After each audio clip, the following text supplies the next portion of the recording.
यह आदमी पूरे किंगडम के सबसे खतरनाक वॉरियर्स में से एक था, लेकिन अभी वो एक ऐसे बच्चे का गार्ड बनकर खड़ा था जिसके शरीर में माना तक नहीं था और जो एक टर्मिनल इलनेस से मरने वाला था। जब उस बच्चे ने कमरे से बाहर निकलने की जिद की तो वॉरियर को अपना किलिंग ऑरा छोड़ना पड़ा, वही ऑरा जिससे उसके सबसे खतरनाक दुश्मन भी डर से कांप जाते थे। लेकिन हैरानी की बात यह थी कि बच्चा उस ऑरा के बीच से ऐसे चलकर निकल गया जैसे वहां कुछ था ही नहीं। ये देखकर वॉरियर भी हैरान रह गया, आखिर ऐसा कैसे हो सकता है? पूरे मेंशन का सबसे सम्मानित वॉरियर एक छोटे से बच्चे को भी रोक नहीं पाया। वह बच्चा था काइल सल्टन, एक ऐसा बच्चा जो पैदा होते ही मरने के लिए तय था। इस दुनिया में माना पानी की तरह जरूरी है, हर इंसान को जिंदा रहने के लिए माना चाहिए, लेकिन काइल के शरीर में माना की भयंकर कमी थी। इसीलिए कहा गया था कि वह 20 साल का होने से पहले ही मर जाएगा। लेकिन किसी को यह नहीं पता था कि यह बच्चा असल में कौन है। काइल असल में उस टॉप 1 प्लेयर का रीइंकार्नेशन था जिसने इस गेम को पूरे 10 साल तक खेला था। वह इस दुनिया का हर सीक्रेट जानता था,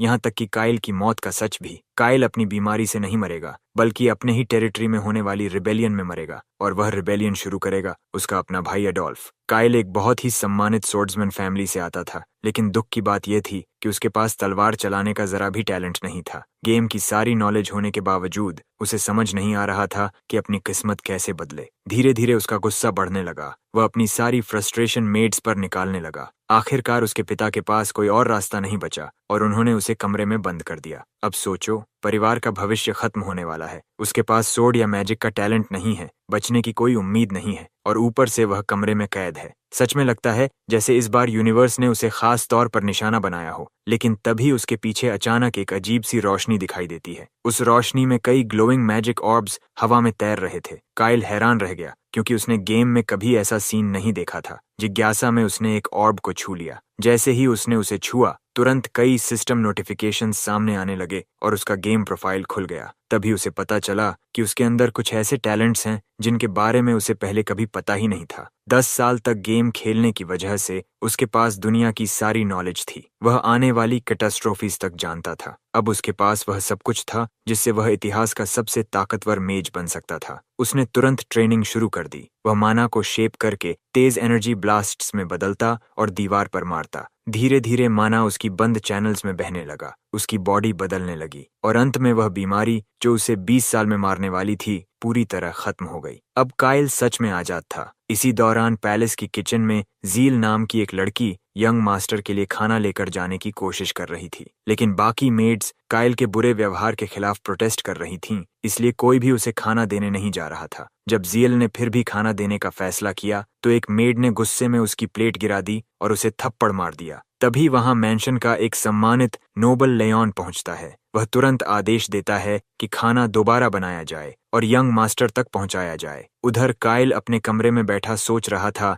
कि अपने 2 नए टैलेंट्स की मदद से मार्क की फैमिली की किस्मत कैसे बदली जाए। जब ज़ियल आखिरकार गर्म खाना लेकर काइल के कमरे में पहुंचती है तो काइल तुरंत अपनी इनसाइट एबिलिटी का इस्तेमाल करता है, और तभी उसे पता चलता है कि इस लड़की के अंदर कई टैलेंट्स छिपे हुए हैं। लेकिन असली हैरानी तब होती है जब उसे पता चलता है कि उसके पास टॉप टियर टैलेंट भी है। तभी काइल के दिमाग में 1 साल पुरानी याद खुलती है। उसे याद आता है कि ज़ील को उसने एक ऑक्शन से सिर्फ $2 में खरीदा था, लेकिन अंत में उसने उसे स्लेवरी से आजाद कर दिया था। आजादी मिलने के बाद ज़ील इतनी भावुक हो गई कि उसने वादा किया कि वह हमेशा काइल के साथ रहेगी। अब काइल को समझ आ गया कि यह लड़की कितनी वैल्यूएबल है। ओरिजिनल गेम में ज़ील नाम का कोई कैरेक्टर नहीं था क्योंकि रिबेलियन शुरू होने से पहले ही वह मर चुकी थी। लेकिन अब काइल ने फैसला कर लिया था कि वह इस बार कहानी बदल देगा। उसने ज़ील से कहा कि वह उसे उसके टैलेंट को इस्तेमाल करना सिखाएगा। यह सुनकर ज़ील बहुत खुश हो गई और उसके दिल में काइल के लिए अफेक्शन और भी बढ़ गया। कुछ दिनों बाद काइल को आखिरकार कमरे से बाहर निकलने की अनुमति मिल गई ताकि वह बाहर के माना पार्टिकल्स अब्सॉर्ब कर सके।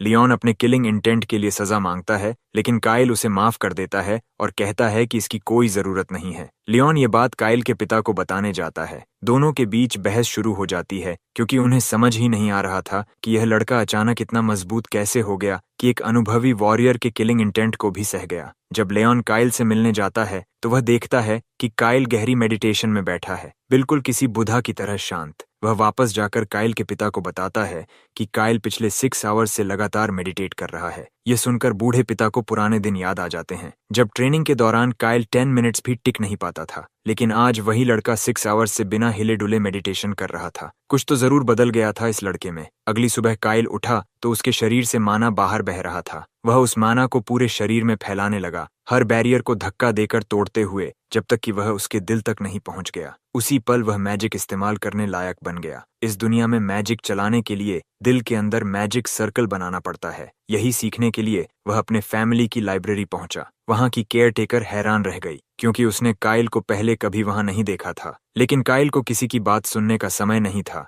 वह हर शेल्फ से किताबें खींचकर खोलने लगा, पागलों की तरह एक ही चीज ढूंढ रहा था, मैजिक सर्कल बनाने का तरीका। कुछ देर लाइब्रेरी उलटने पलटने के बाद उसे आखिर एक इंट्रोडक्टरी मैजिक बुक मिल गई। लेकिन जैसे ही उसने उसे पढ़ना शुरू किया, उसे समझ आया कि किताब की भाषा उसके लिए पूरी तरह अनजान थी। तभी अचानक उसके सामने एक सिस्टम नोटिफिकेशन प्रकट हुआ। उसकी स्पिरिट विजन एबिलिटी एक्टिवेट हो गई थी। इस एबिलिटी की मदद से वह उस अजीब भाषा को तुरंत ट्रांसलेट कर सकता था। अब किताब की सारी जानकारी उसकी समझ में आने लगी। काइल तेजी से बेसिक मैजिक प्रिंसिपल्स सीखने लगा। जब उसे लगा कि यहाँ रुकने का कोई मतलब नहीं है, तो उसने और भी बिगिनर किताबें मांगी। चालाकी से उसने उन सभी किताबों को रेंट कर लिया और अपने पैलेस के कमरे में ले आया। कुछ ही देर में उसका कमरा पेपर्स और किताबों से भर गया। ये सब देखकर गार्ड्स भी हैरान थे। एक ब्लॉन्ड गार्ड ने पूछा कि सब ठीक तो है, क्योंकि उसने काइल को पहले कभी किताब पढ़ते नहीं देखा था। दूसरी तरफ रेड हेड मेड को चिंता होने लगी। काइल पहले पढ़ाई से नफरत करता था, लेकिन अब अचानक वह इतनी किताबें मांग रहा था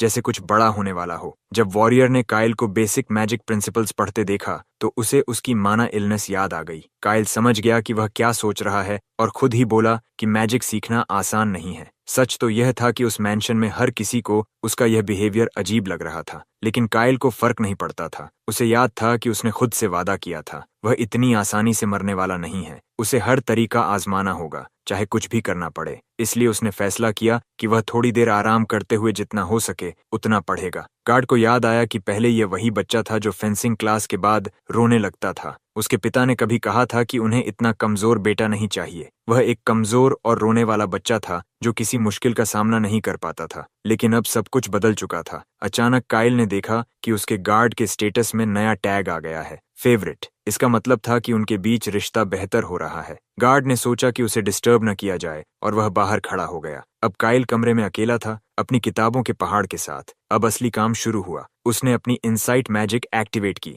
अचानक सारी किताबें जैसे जादू की तरह एक साथ डिकोड होने लगीं। उसकी स्किल की स्पीड पागलपन की हद तक तेज थी, नॉर्मल पढ़ने से 12 टाइम्स फास्टर। मुश्किल हिस्से ऑटोमेटिकली अलग फोल्डर में सेव हो रहे थे। धीरे धीरे मैजिक सर्कल फॉर्मेशन के प्रिंसिपल्स एक डेटाबेस की तरह उसके दिमाग में स्टोर होने लगे। जैसे जैसे किताबें डिकोड होती गईं, उसकी अंडरस्टैंडिंग भी बढ़ती गई। अब उसके पास इतना नॉलेज था कि वह खुद एक मैजिक सर्कल बनाने की कोशिश कर सकता था। उसने माना को अपने शरीर में गाइड किया और उस गोल्डन पाथ पर चलाने लगा। पूरी कंसंट्रेशन के साथ उसने अपनी सारी ब्लू एनर्जी दिल की तरफ भेजी। ये प्रोसेस बेहद दर्दनाक था। ऐसा लग रहा था जैसे उसका दिल जल रहा हो, लेकिन उसे आखिर तक टिके रहना था। अगर वह बीच में हार मान लेता तो माना बेकाबू होकर वापस उसके शरीर में फट पड़ता और उसके ऑर्गन्स को नुकसान पहुंचाता। माना बेकाबू होने लगा। कमरे में रखी किताबें हवा में उछलने लगीं। फिर भी काइल ने हार नहीं मानी। आखिरकार बहुत दर्द और कोशिशों के बाद उसने अपना पहला माना सर्कल बना लिया। उसी पल उसके ब्लॉक्ड माना चैनल्स कमजोर पड़ने लगे।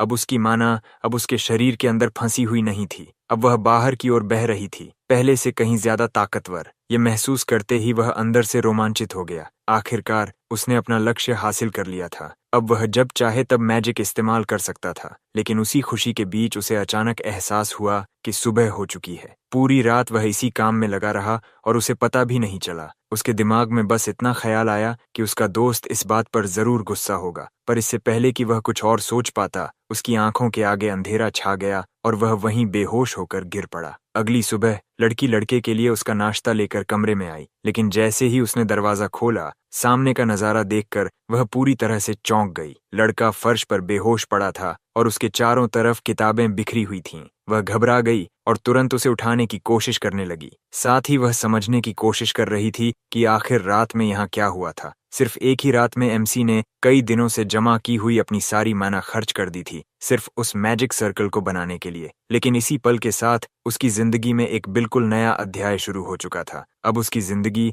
एक सच्चे मेज की तरह आगे बढ़ने वाली थी। चैप्टर 7 की शुरुआत होती है किचन से। वहां मेड खुशी खुशी एक स्वादिष्ट खाना बना रही थी। पिछली बार जब उसने खाना बनाया था तो उसके मास्टर ने उसकी बहुत तारीफ की थी। उसी तारीफ ने उसे इतना खुश कर दिया था कि आज वह और भी मेहनत से खाना बना रही थी। लेकिन जैसे ही खाना तैयार हुआ, बाकी लड़कियां भी आ गईं। वे सब चाहती थीं कि आज वही यह डिश लेकर लॉर्ड के पास जाएं। पहले तो वे मजाक मजाक में बात कर रही थीं, लेकिन अचानक उनका लहजा बदल गया। उन्होंने कहा कि लड़के की देखभाल असल में उनकी जिम्मेदारी थी, और अब जब मास्टर की पर्सनैलिटी पहले से काफी बेहतर हो गई है तो उन्हें पुराने एग्रीमेंट पर वापस लौटना चाहिए। लेकिन लड़की ने बिल्कुल शांत आवाज में जवाब दिया कि अगर काम को लेकर कोई शिकायत है तो वे सीधे एमसी से बात कर सकती हैं। इतना कहकर उसने उनकी तरफ ध्यान दिए बिना ही वहां से चलना शुरू कर दिया। बाकी लड़कियां बस उसे देखते रह गईं। उनके पास कहने के लिए कुछ नहीं था। लेकिन जैसे ही वह जाने लगी, उनमें से एक ईर्ष्यालु लड़की ने पीछे से ताना मारते हुए कहा कि वह कोई खास या महत्वपूर्ण इंसान नहीं है। उधर कमरे में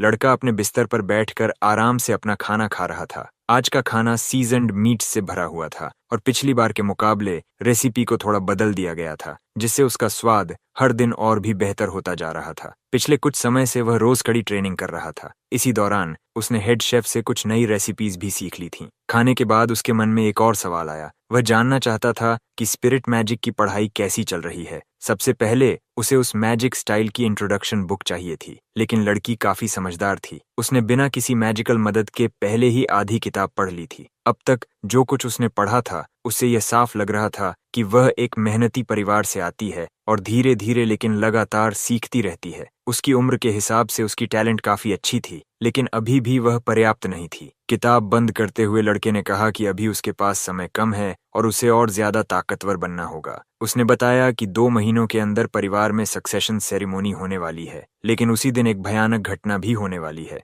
दूसरे बेटे अडोल्फ के नेतृत्व में एक कू होगा जो पूरे मेरिस फैमिली को गिरा देगा। अगर वे इस रिबेलियन में मरना नहीं चाहते तो सबको मजबूत बनना होगा, खासकर उसे। इसी वजह से उसने आदेश दिया कि अब से किचन का काम कोई और संभालेगा और वह अपनी पढ़ाई पर ज्यादा ध्यान देगी। लेकिन लड़की ने तुरंत सिर हिलाकर मना कर दिया। उसने कहा कि वह दोनों काम एक साथ करेगी। वह नहीं चाहती कि कोई और उसके मास्टर की देखभाल करे या उसे सर्व करे। ये कहते कहते उसकी आंखों में आंसू आ गए। वह रोते हुए उससे विनती करने लगी कि उसे यह काम जारी रखने दिया जाए। लड़का उसकी बात सुनकर थोड़ा हैरान हुआ, लेकिन वह समझ गया कि वह ऐसा क्यों कह रही है। उसका परिवार टूट चुका था। वह एक नोबल से सीधे स्लेव बन गई थी। इतना ही नहीं, वह अपने परिवार के उन लोगों से भी संपर्क खो चुकी थी जो दूसरे कॉन्टिनेंट्स में रहते थे। उसे यह भी नहीं पता था कि वे जिंदा हैं या नहीं। इतने कठिन समय के बाद उसकी जिंदगी अब जाकर थोड़ी स्थिर हुई थी, लेकिन जब उसे स्पिरिट मैजिक पढ़ने के लिए कहा गया तो वह असमंजस में पड़ गई। शायद उसे डर था कि अगर वह अपना काम ठीक से नहीं करेगी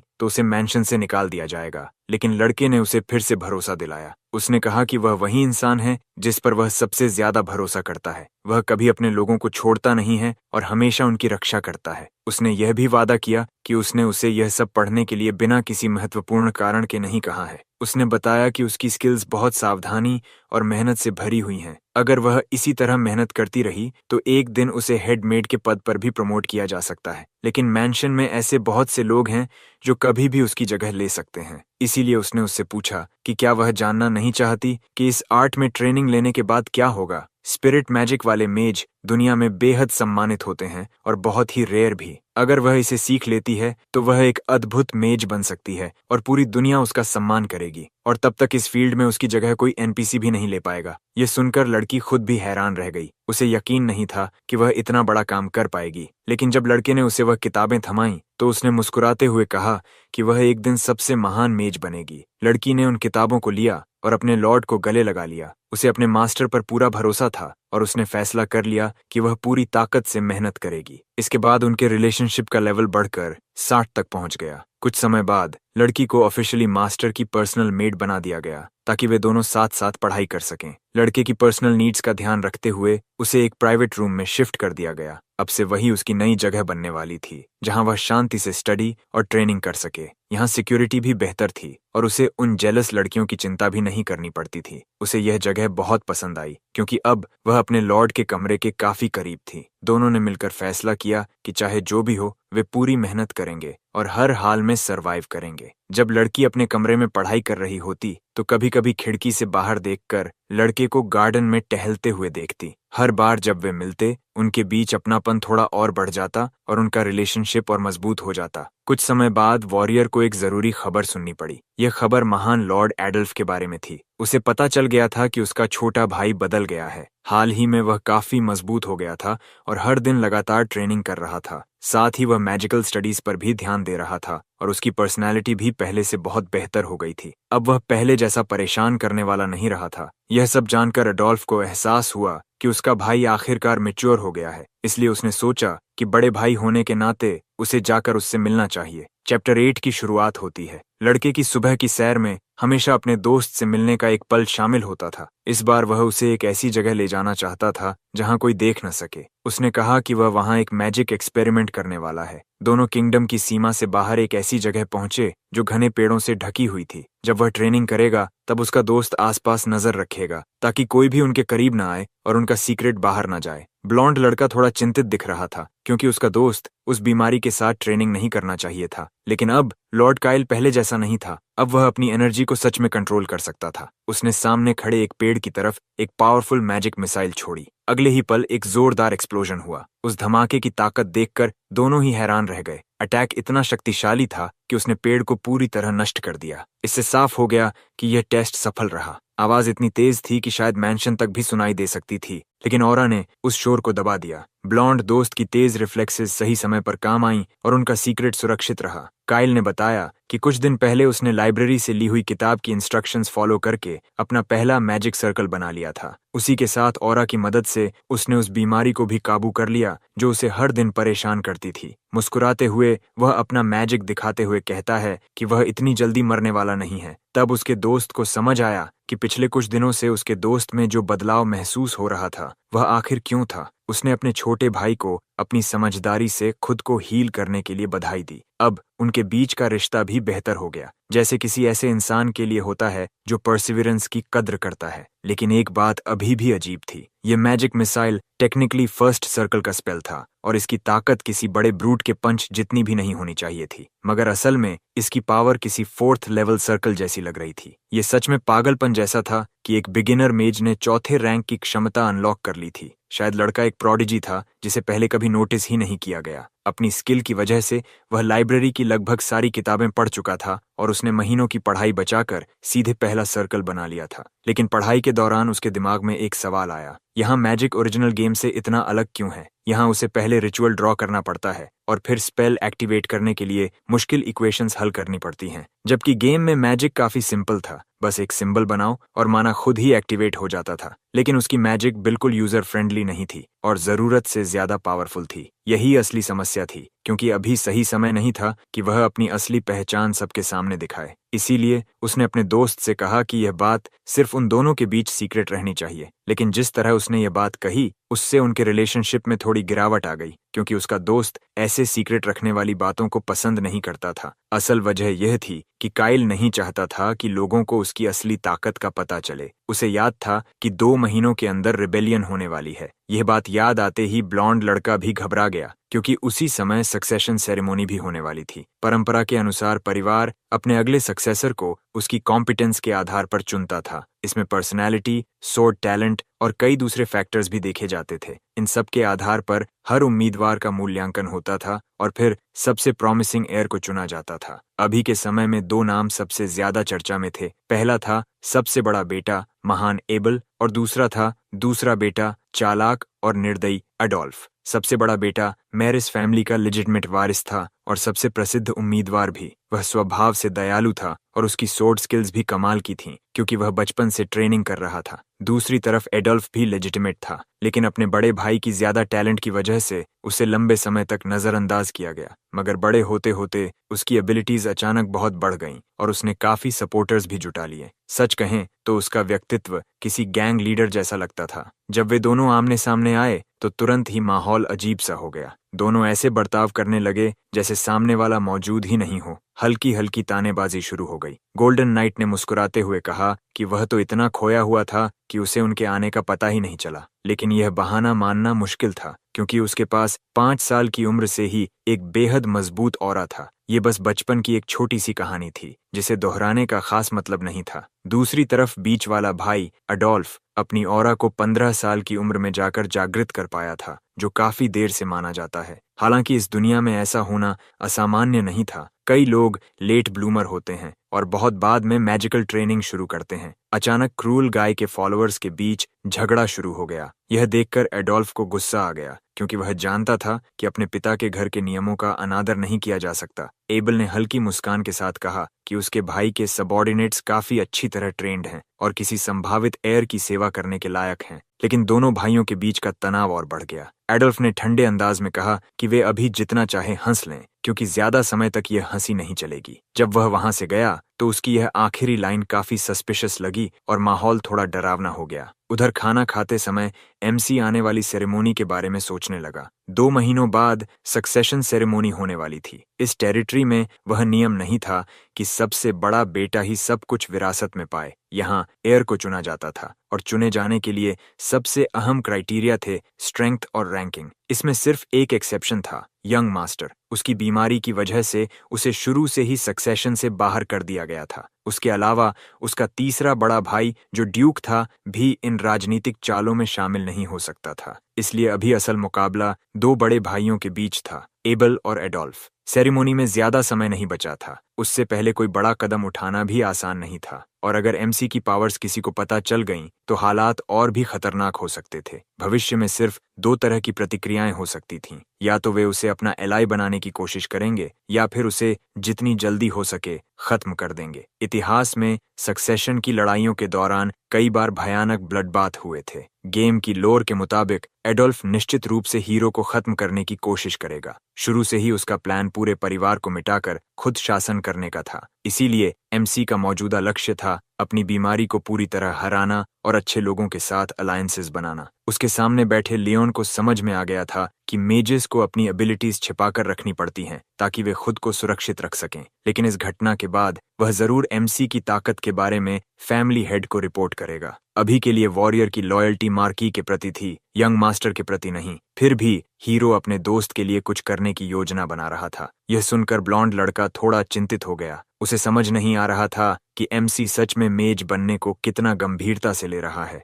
लेकिन वह यह भी जानता था कि अगर उनके पिता को पता चला कि उनका सबसे छोटा बेटा मजबूत बन रहा है तो उन्हें बहुत गर्व होगा। इस बातचीत की वजह से दोनों का रिलेशनशिप काफी बेहतर हो गया। एमसी को एक और दिलचस्प बात पता चली, साथ में खाना खाने से कैरेक्टर्स के बीच रिलेशनशिप तेजी से बढ़ता है। इसलिए उसने फैसला किया कि अब से वे हर दिन साथ में खाना खाएंगे। रात होने के बाद भी बच्चा लगातार अपने रिचुअल्स की पढ़ाई करता रहा। अगर वह इन्हें मैजिक के साथ एक्टिवेट कर पाए तो उसकी पावर बेहद तेजी से बढ़ सकती थी, लगभग पागलपन की हद तक। लेकिन उसे समझ नहीं आ रहा था कि गेम का तरीका उसे इतना ज्यादा ताकतवर क्यों बना रहा है। किसी न किसी दिन उसे अपनी पावर्स दूसरे लोगों को दिखानी ही पड़ेंगी। इस दुनिया में माना एक्टिवेशन बहुत धीमा और कठिन प्रोसेस था, लेकिन अपनी पावर को ज्यादा सटीक तरीके से कंट्रोल करने के लिए उसने कुछ नए तरीकों के बारे में सोचना शुरू किया। अगर वह कुछ एडवांटेजेस और स्ट्रेटजीज को मिलाकर इस्तेमाल करे तो वह दोनों सिस्टम्स को कंबाइन करके बहुत ज्यादा पावर हासिल कर सकता था। समस्या यह थी कि यह बेहद खतरनाक था। थोड़ी सी गलती भी एक भयानक मैजिकल एक्सप्लोजन का कारण बन सकती थी। फिर भी उसने कोशिश जारी रखने का फैसला किया। वह जानता था कि यह पूरी तरह असंभव नहीं है। रिस्क बहुत बड़ा था, लेकिन रिवॉर्ड भी उतना ही बड़ा था। और अगर जिंदगी में कभी खतरा उठाया ही नहीं तो आगे बढ़ना भी मुश्किल था। अचानक उसके शरीर से माना तेजी से बाहर निकलने लगा। कमरे के अंदर उसकी एनर्जी खतरनाक स्तर तक बढ़ गई। हर तरफ एक्सप्लोजन वार्निंग्स जैसी स्थिति बनने लगी। फिर भी उसने अपना प्लान नहीं छोड़ा। वह सीक्वेंसेस को एनालाइज करने लगा और एक्टिवेशन प्रोसेस को शुरू किया। धीरे धीरे उसने पाथवेज को कंबाइन कर लिया और बेहद शक्तिशाली डैमेज पैदा करने में सफल हुआ। अपने कमरे के अंदर उसने एक बिल्कुल नई तरह की मैजिक बना ली, कुछ ऐसा जो पहले कभी नहीं देखा गया था और बेहद शक्तिशाली था। इस बार उसने एक्टिवेशन को सही तरीके से से कंबाइन करके एक मैजिक मिसाइल तैयार कर ली। अब जब इस प्रोसेस की फाउंडेशन बन चुकी थी तो वह और ज्यादा पावर हासिल करने की कोशिश करना चाहता था, लेकिन तभी असली खतरा सामने आया। एक्सप्लोजन्स की आवाजें बाहर तक सुनाई देने लगीं और किसी का ध्यान उस कमरे की तरफ खींचने लगा। उसी समय एक मेड वहां से गुजर रही थी। आवाज सुनकर वह चिंतित हो गई और यह देखने जाना चाहती थी कि उसका मास्टर ठीक है या नहीं। सौभाग्य से लड़का बिल्कुल ठीक था, लेकिन कमरे की दीवार में अब एक बड़ा सा छेद हो चुका था। साफ था कि ऐसे एक्सपेरिमेंट घर के अंदर करने के बजाय बाहर करना ज्यादा समझदारी होती। शायद यही वजह थी कि बार बार नोटिफिकेशंस आ रही थीं कि उसे ट्रेनिंग के लिए एक वर्कशॉप बनानी चाहिए। तभी वॉरियर भी वहां पहुंच गया, जो उस तेज आवाज से चौंक गया था। उधर किचन में सूप का स्वाद कुछ अजीब लग रहा था। उसमें नमक नहीं था, बिल्कुल फीका और बेमजा। तभी एक दूसरी मेड ने ध्यान दिया कि यह सूप मेहनती लड़की बना रही है। उसका नाम डेजी था, जो उसकी दोस्त थी और बहुत दयालु स्वभाव की थी। लेकिन लड़की उसके पास जाने से डर रही थी, क्योंकि पिछली बार बाकी मेड्स के साथ उसका अनुभव अच्छा नहीं रहा था। डेजी बाकी लड़कियों से अलग थी और उसने उसे बताया कि खाने में सीजनिंग कैसे बेहतर की जाती है। उसने एक खास इंग्रेडिएंट के बारे में बताया जो खाने को गहरा और स्वादिष्ट फ्लेवर देता है। जब लड़की ने उस सीजनिंग के साथ खाना चखा तो वह हैरान रह गई कि स्वाद कितना अच्छा हो गया था। डेजी का व्यवहार देखकर उसने उससे कुकिंग टेक्निक्स सिखाने की रिक्वेस्ट की। सौभाग्य से डेजी भी खुश थी कि दोनों को साथ में थोड़ा सीखने का मौका मिल रहा है। दोनों मिलकर खाना देने जा रही थीं और रास्ते में लॉर्ड के बारे में बात करने लगीं। डेजी ने माना कि जब उसने सुना कि लॉर्ड ने सिर्फ अपने लिए एक मेड मांगी है तो वह थोड़ा चिंतित हो गई थी। लेकिन हाल ही में एमसी का व्यवहार काफी सम्मानजनक हो गया था और वह बुरा इंसान नहीं लग रहा था। जब एमसी पढ़ाई कर रहा था तब उसे पता चला कि डेजी ने उससे जुड़ी जानकारी पूछी थी, जैसा कि उन्होंने पहले तय किया था। येल ने अपने दोस्त की हालत के बारे में कुछ नहीं बताया। डेजी को अच्छा काम करने और सही फैसला लेने के लिए प्रेज भी मिला। एमसी को लगा था कि इम्पेशेंट लोग अब तक कोई कदम उठा चुके होंगे, लेकिन मामला जितना दिखता है उससे ज्यादा लंबा है। फिर भी बीच वाला भाई एडोल्फ जल्दबाजी करने वाला था। साफ था कि वह अपने बुरे प्लान्स को जल्दी अंजाम देना चाहता था। अपने ऑफिस में मार्की को जब पता चला कि उसके बेटे ने अपनी बीमारी पर काबू पा लिया है तो वह पूरी तरह हैरान रह गया। लेओन ने रिपोर्ट दी कि लड़का मैजिक की पढ़ाई कर रहा है, यहाँ तक कि उसने बिना किसी खास टैलेंट के फर्स्ट सर्कल भी हासिल कर लिया है।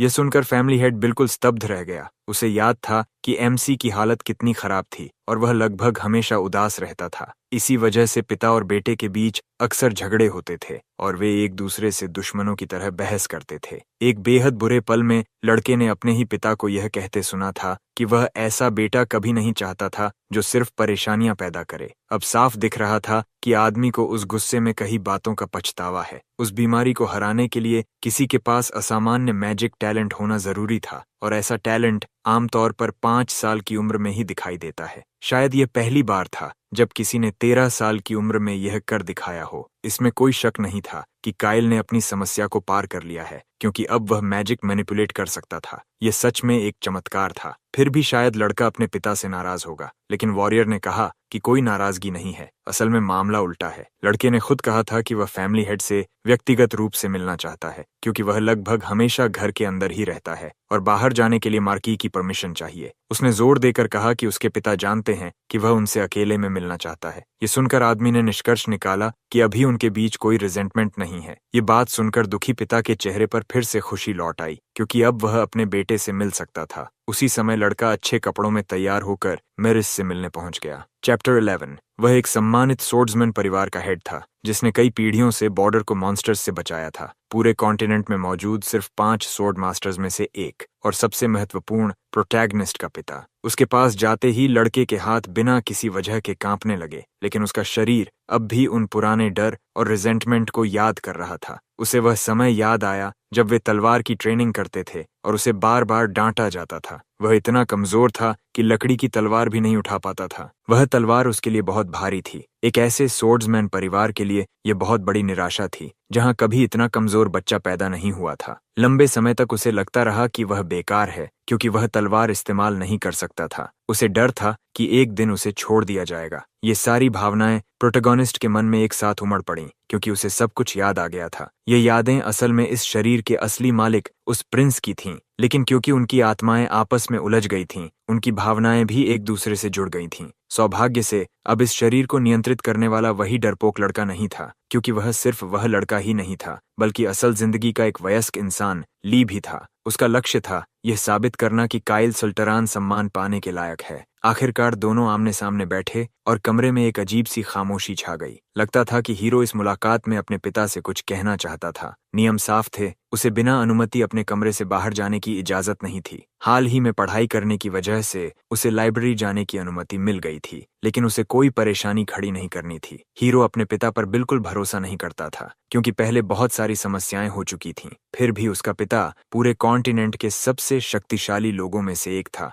और एक बेहद खतरनाक प्रतिद्वंद्वी भी। हालात आसान नहीं थे और इसका सामना करने का एक ही तरीका था, सीधी नेगोशिएशन। पहले वह गुस्से में आकर जवाब दे देता, लेकिन अब वह काफी मैच्योर हो चुका था। वह पहले ही अपने पिता को बहुत परेशान कर चुका था और उसका अतीत उस पर भारी पड़ रहा था। इसलिए अब वह गंभीरता से सोच रहा था और उसके पास बदलने का मौका था। कई सालों की लड़ाइयों और टकराव के बाद लड़के ने आखिरकार अपने व्यवहार के लिए माफी मांगी। इसके साथ ही उस चतुर लड़के ने मार्की के सामने एक डील भी रखने की बात कही। अब सबको पता चल चुका था कि पहले बीमार रहने वाला वह लड़का उस बीमारी को हरा चुका है जो उसे धीरे धीरे खत्म कर रही थी। यह एक बड़ा चमत्कार था जिसे इस फैंटेसी दुनिया में भी मानना मुश्किल था। प्रोटोगोनिस्ट की शक्ति असामान्य थी क्योंकि वह अलग अलग सर्कल्स को मिला सकता था। उसने यह साबित करने के लिए एक फायरबॉल बनाया कि वह फर्स्ट सर्कल मेज बन चुका है। वॉरियर की कहानी सुनने के बाद भी पिता को इस पर भरोसा नहीं था, लेकिन जैसे ही उसने अपनी आंखों से यह देखा, सब कुछ बदल गया। लड़का इतना मजबूत हो चुका था कि वह अपने शरीर में बहते माना को महसूस कर सकता था, जो लगातार बढ़ रहा था। इस दुनिया में जो मेजेस उस बीमारी को हरा देते हैं, उनके पास पागलपन जैसी पोटेंशियल होती है। यहाँ एक शक्तिशाली मेज की कीमत पूरे नाइट्स के ऑर्डर के बराबर होती है। हालांकि उसका परिवार सोर्ड्समैन के लिए जाना जाता था, लेकिन फ्रंट लाइन पर एक मजबूत मेज होना भी बहुत बड़ा फायदा हो सकता था। अगर परिवार इस योजना का समर्थन करे तो सभी को इन एबिलिटीज से लाभ मिलेगा। एलीट सोर्ड्समैन और एक्सेप्शनल मेजेस का मिला जुला आर्मी पूरे कॉन्टिनेंट में सबसे ताकतवर बन सकता है। ये डील परिवार के लिए भी फायदेमंद थी और उस लड़के के लिए भी। उसकी टैलेंट में इन्वेस्ट करना और उसे विकसित करना सही फैसला था। जिंदगी में सबसे जरूरी जीतना होता है और मार्की हमेशा प्रॉफिट और ऑनर को सबसे ऊपर रखता था। अगर वह फैमिली बॉन्ड की बात करता तो शायद काम नहीं बनता, क्योंकि मार्की परिवार के हित के लिए ठंडे दिमाग से कठोर फैसले लेने में सक्षम था। लेकिन अगर दोनों के हित एक जैसे हों तो कमजोर रिश्ता भी सहयोग में बदल सकता है। अब मामला दो समझदार वयस्कों के बीच तय होने वाला था। बूढ़े आदमी को तो यह भी समझ नहीं आ रहा था कि सामने बैठा लड़का वही बेटा है जिसे वह पहले जानता था या नहीं, क्योंकि अब वह किसी बच्चे की तरह व्यवहार नहीं कर रहा था। वह पूरी तरह बड़ा और समझदार लग रहा था। उसने परिवार से अनुरोध किया कि वे उसकी जैसी दुर्लभ टैलेंट में निवेश करें। नेगोशिएशन इतनी अच्छी तरह हुई कि उसने सामने वाले की जरूरतों को समझ लिया और उसी आधार पर सौदा किया। अंत में उसने अपनी ताकत और अधिकार का इस्तेमाल करते हुए वही हासिल किया जो वह चाहता था। ये सच में अजीब था कि जो बच्चा पहले किताबें जलाता था वही अब इतनी समझदारी से बात कर रहा था। जो बच्चा कभी परिवार के लिए निराशा माना जाता था वह अब बदल चुका था। अब जब उसे मूल्यवान समझा जाने लगा था तो परिवार उसकी पढ़ाई के लिए फंडिंग देने वाला था, साथ ही मैजिक स्टोन्स भी। लेकिन इसके बदले उसे खुद को साबित करना होगा और अपने पिता को निराश नहीं करना होगा। कुछ दिन बीत गए और उसके दोस्त उसके कमरे में आए। अब सब कुछ पहले से कहीं ज्यादा लग्जूरियस था, यहाँ तक कि मेजेस के लिए एक पर्सनल वर्कशॉप भी बना दिया गया था। उसके अंदर की दीवारों को मैजिकल बैरियर से मजबूत किया गया था। इसके अलावा वहाँ हर तरह के टूल्स, पोशंस और आर्टिफैक्ट्स भी रखे हुए थे। वॉरियर ये देखकर हैरान रह गया, क्योंकि यह सब बनाने में बहुत ज्यादा पैसा लगा होगा। सौभाग्य से उसके प्यारे पिता हर आखिरी कॉइन खर्च करने के लिए तैयार थे। ये थोड़ा आश्चर्यजनक था कि वह सख्त स्वभाव वाला आदमी अपने ही बेटे के चाम से प्रभावित हो गया। जील भी हैरान थी, क्योंकि कमरे के अंदर स्पिरिट मैजिक को खुलकर इस्तेमाल करना मुश्किल होता है। इसलिए उसके दोस्त ने इसके लिए एक अलग जगह बनवा दी थी। उस जगह में एंटी वाइब्रेशन डिवाइसेस लगाए गए थे ताकि वह बिना किसी डर के प्रैक्टिस कर सके, और उसे यह भी अनुमति थी कि जब चाहे वह वर्कशॉप का इस्तेमाल कर सके, क्योंकि प्रोटैगोनिस्ट चाहता था कि भविष्य में वह सिर्फ एक मेड न रहे बल्कि उसकी राइट हैंड बने, एक ऐसी स्पिरिट मेज जैसी इस दुनिया में पहले कभी नहीं देखी गई। उसकी यह बात सुनकर लड़की की आंखों से आंसू निकल पड़े, क्योंकि वह पहले से ही हर दिन बिना आराम किए काम करती थी। उसका लक्ष्य साफ था, जितना हो सके उतना सीखना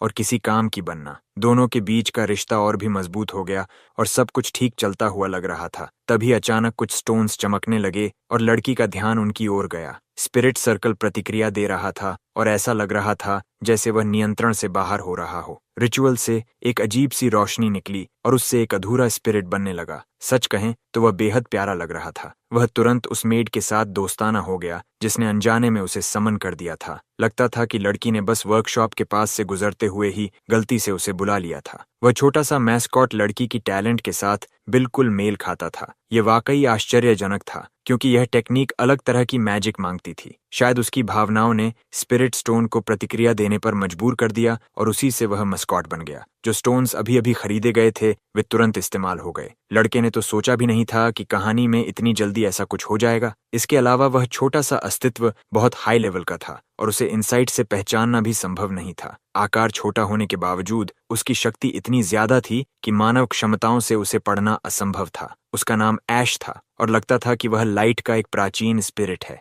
ये सुनकर लड़का चौंक गया क्योंकि उसने उम्मीद नहीं की थी कि इतना प्यारा सा दिखने वाला प्राणी इतना शक्तिशाली होगा। एल्डर स्पिरिट्स इस दुनिया में लगभग सबसे ऊंचे स्तर के माने जाते थे और उन्हें समन करना बेहद कठिन होता था। उसका आकार भले छोटा था लेकिन यह उसका असली रूप नहीं था। अगर वह अपने असली आकार में लौट आता तो पूरा मैंशन ही ढह जाता। वह लड़की के साथ कॉन्ट्रैक्ट करना चाहता था ताकि वे हमेशा के लिए दोस्त बन सकें। इसके लिए दोनों के बीच मजबूत कंपैटिबिलिटी होना जरूरी था। एल्डर स्पिरिट ने सहमति दी और उस शक्तिशाली फ्रेंडशिप कॉन्ट्रैक्ट को सील करने के लिए रिचुअल शुरू कर दिया। मेड ने भी अपनी सहमति दी और इस तरह उसे एक शक्तिशाली साथी मिल गया। जब रिचुअल पूरा हो गया तो उसे अपने नए साथी के लिए एक नाम चुनना था। हीरो ने एक नाम सुझाया और लड़की ने उसे पिकाचू कहने का फैसला किया। ये लड़के की नई शरारत थी। उसने उस स्पिरिट का नाम पिकाचू रख दिया। अब से वही उसका नाम था और लड़की बेहद खुश थी कि उसे एक नया दोस्त मिल गया। टैलेंट डेवलपमेंट प्रोजेक्ट शानदार तरीके से काम कर रहा था और सब कुछ उम्मीद से बेहतर चल रहा था। कुछ दिन बीत गए और मैंशन में एक नई सुबह फिर से आई। वॉरियर ने स्वीकार किया कि उसने अपने प्रोटेजे पर उतना ध्यान नहीं दिया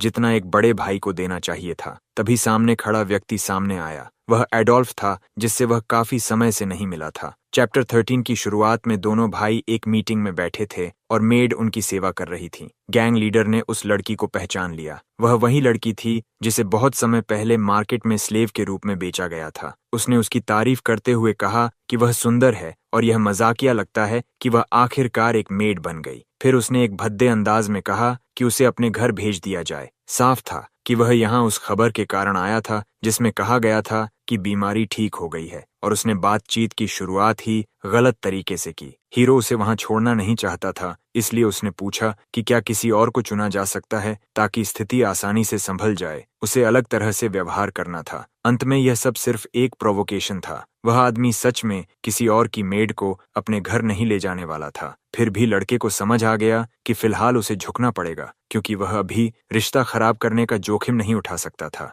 लड़का सच में काफी बदल चुका था लेकिन फिर भी ऐसा लगता था कि वह युवा महिलाओं में जरूरत से ज्यादा दिलचस्पी रखता है। गैंग लीडर की योजना थी कि उसे धीरे धीरे भ्रष्ट किया जाए और अंधेरे रास्ते पर खींच लिया जाए। लड़के का शरीर अब काफी हद तक ठीक हो चुका था और रोजमर्रा की जिंदगी में उसे पहले जैसी परेशानी नहीं होती थी। उसकी बीमारी खत्म हो चुकी थी और वह हर दिन बेहतर होता जा रहा था। फिर भी वह पूरी तरह 100% ठीक नहीं हुआ था क्योंकि वह बीमारी बहुत पुरानी थी और उसे एक साथ पूरी तरह ठीक करना आसान नहीं था। उसी समय एमसी ने एक स्पेल दिखाया जिसे उसने खुद बनाया था और जो ओरिजिनल से ज्यादा शक्तिशाली था। इससे उस चालाक आदमी की दिलचस्पी बढ़ गई क्योंकि उसे नई मैजिक बनाने का विचार पसंद था। भले ही वह अपनी पूरी ताकत पर नहीं था, फिर भी वह तेजी से आगे बढ़ रहा था। वह अभी सिर्फ फर्स्ट सर्कल का स्टूडेंट था लेकिन लॉर्ड का व्यवहार पूरी तरह बदल चुका था और उसकी स्किल्स हर दिन बेहतर हो रही थीं। मेड द्वारा लाई गई खबर थोड़ी बढ़ा चढ़ाकर लग रही थी लेकिन एक 13 साल के लड़के के लिए यह कोई बड़ी चिंता की बात नहीं थी। असल में उसे दबाव में रखकर और दूसरे तरीकों से इस्तेमाल करना ज्यादा फायदेमंद हो सकता था बजाय तुरंत खत्म करने के। सीधे सीधे उसने अपने छोटे भाई से पूछा कि क्या वह कंपटीशन में उसके पक्ष में शामिल होना चाहता है। यह सवाल एमसी के लिए भी चौंकाने वाला था क्योंकि उसने उम्मीद नहीं की थी कि उसे ऐसा विकल्प दिया जाएगा। दोनों कुछ देर तक एक दूसरे को देखते रहे और आखिरकार घटनाएं ठीक उसी तरह आगे बढ़ने लगीं जैसा उस चालाक आदमी ने पहले से योजना बना रखी थी। उसकी इस बात से उसे अपने पिता की अनुमति मिल जाएगी और वह उस भरोसे के लिए धन्यवाद देता है। तभी वॉरियर वहां आ जाता है और एडोल्फ को सुरक्षित यात्रा की शुभकामनाएं देता है। देता है। लेऑन को मैनिपुलेट करना आसान नहीं था और गेम में भी उसने अभी तक किसी का पक्ष नहीं बदला था। ये सोचकर थोड़ा अजीब लगता था कि एक महान वॉरियर का बेटा किसी बिगड़ैल बच्चे की रक्षा कर रहा है। एडोल्फ के वहां से जाने के बाद उनके बीच का माहौल और भी अजीब हो गया। आखिरकार भाइयों की बहस खत्म होने के बाद एमसी कमरे में गया। उसने बताया कि वह शायद विकाउंट जेरोम से निपटेगा, जो 5th लीजन के सबसे करीबी एलाइज में से एक है। यह सुनकर उसका दोस्त चौंक गया, क्योंकि यह उसकी पहली लॉयल्टी मिशन होने वाली थी। वह उसे अकेले नहीं जाने देना चाहता था और सबजुगेशन टीम में शामिल होने की पेशकश भी की, लेकिन यह सब क्राइम बॉस का भरोसा जीतने की एक रणनीति का हिस्सा था। इसलिए वह अपने पिता के एलाइज को साथ नहीं ले जा सकता था। साफ था कि यह एक ट्रैप था जिससे यह परखा जाएगा कि असली लड़ाई में एमसी कितना उपयोगी है। सौभाग्य से अब वह अपने बनाए हुए मैजिक से खुद की रक्षा कर सकता था। फिर भी उसने तय किया कि वह अपनी पूरी मैजिकल पोटेंशियल का इस्तेमाल नहीं करेगा। इसके बाद उसने दूर जंगल में मौजूद एक सेटलमेंट के बारे में पूछा। टेरिटरी के दक्षिण में एक मॉन्स्टर कॉलोनी थी जहां से समय समय पर खतरा पैदा होता था। मार्की अक्सर अपने सोल्जर्स को वहां भेजता था ताकि वे उन मॉन्स्टर्स को दबा सकें। इस बार लॉर्ड काइल एक असली मेज की तरह तैयार दिख रहा था, जैसे वह सच में इस मिशन के लिए निकलने वाला हो। कुछ ही देर बाद एक आदमी घोड़े से उतरता है, विक, काउंट जेरोम। वह क्राइम बॉस का एलाई था और इस मिशन में प्रोटोगोनिस्ट के साथ उसी टीम में रहने वाला था। ये उसकी पहली असली लड़ाई थी, इसलिए उसे बहुत सावधान रहना था और जरूरत पड़ने पर उसकी रक्षा भी की जानी थी। दोनों के बीच रिलेशनशिप ज्यादा अच्छा नहीं था और यह साफ था कि वह आदमी सिर्फ एक एहसान के तौर पर यह काम कर रहा था।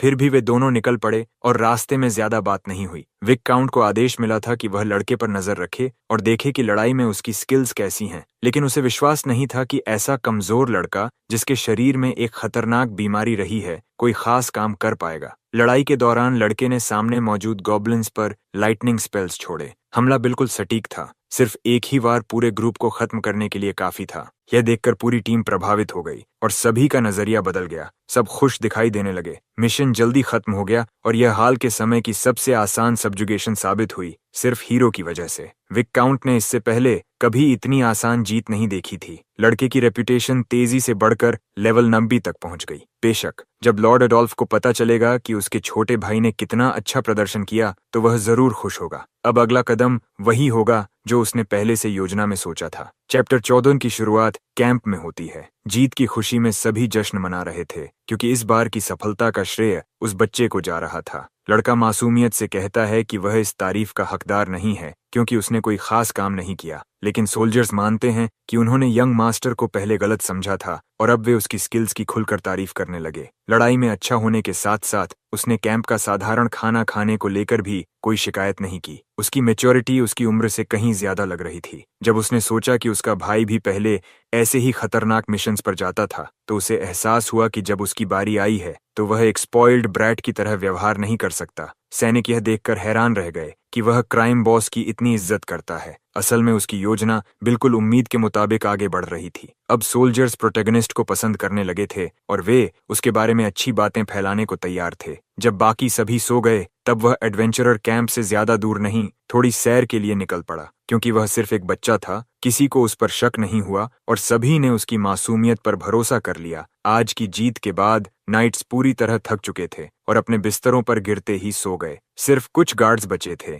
जो खुद भी इतने थके हुए थे कि मुश्किल से ध्यान दे पा रहे थे। अब वह कुछ ओजीआर्स को मारने की कोशिश करने वाला था ताकि पहले की तरह ज्यादा से ज्यादा एक्सपी हासिल कर सके। उसने अपनी जेब से एक परफ्यूम निकाला जिसकी खुशबू 10 किलोमीटर और दूर तक उन जायंट्स को आकर्षित कर सकती थी। कुछ दिन पहले ही उसे एहसास हुआ था कि वह दुनिया का पहला व्यक्ति है जिसने ऐसी खुशबू बनाई है जो इन मॉन्स्टर्स को आकर्षित करती है, और इसके लिए उसने किसी भी पुराने रेसिपी का इस्तेमाल नहीं किया था। इस परफ्यूम की क्वालिटी और उसकी खुशबू जितनी बेहतर होगी, उतने ज्यादा मॉन्स्टर्स एक साथ खींचे चले आएंगे। समस्या यह थी कि उनकी टीम गॉब्लिन्स का शिकार करने आई थी, जबकि ओजार्स उनसे कहीं ज्यादा ताकतवर होते हैं। टीम में 12 अनुभवी नाइट्स थे और वे कमजोर एनिमीज से आसानी से निपट सकते थे, लेकिन जायंट्स पूरी तरह अलग स्तर के खतरे थे। हालांकि वे क्राइम बॉस के प्रति वफादार थे, लेकिन उनकी इंडिविजुअल स्किल्स ज्यादा खास नहीं थीं। असल में वे सिर्फ कैनन फॉडर जैसे थे, सड़क के अपराधी जिन्हें उस धोखेबाज आदमी ने बहला फुसलाकर एक लीजन में बदल दिया था।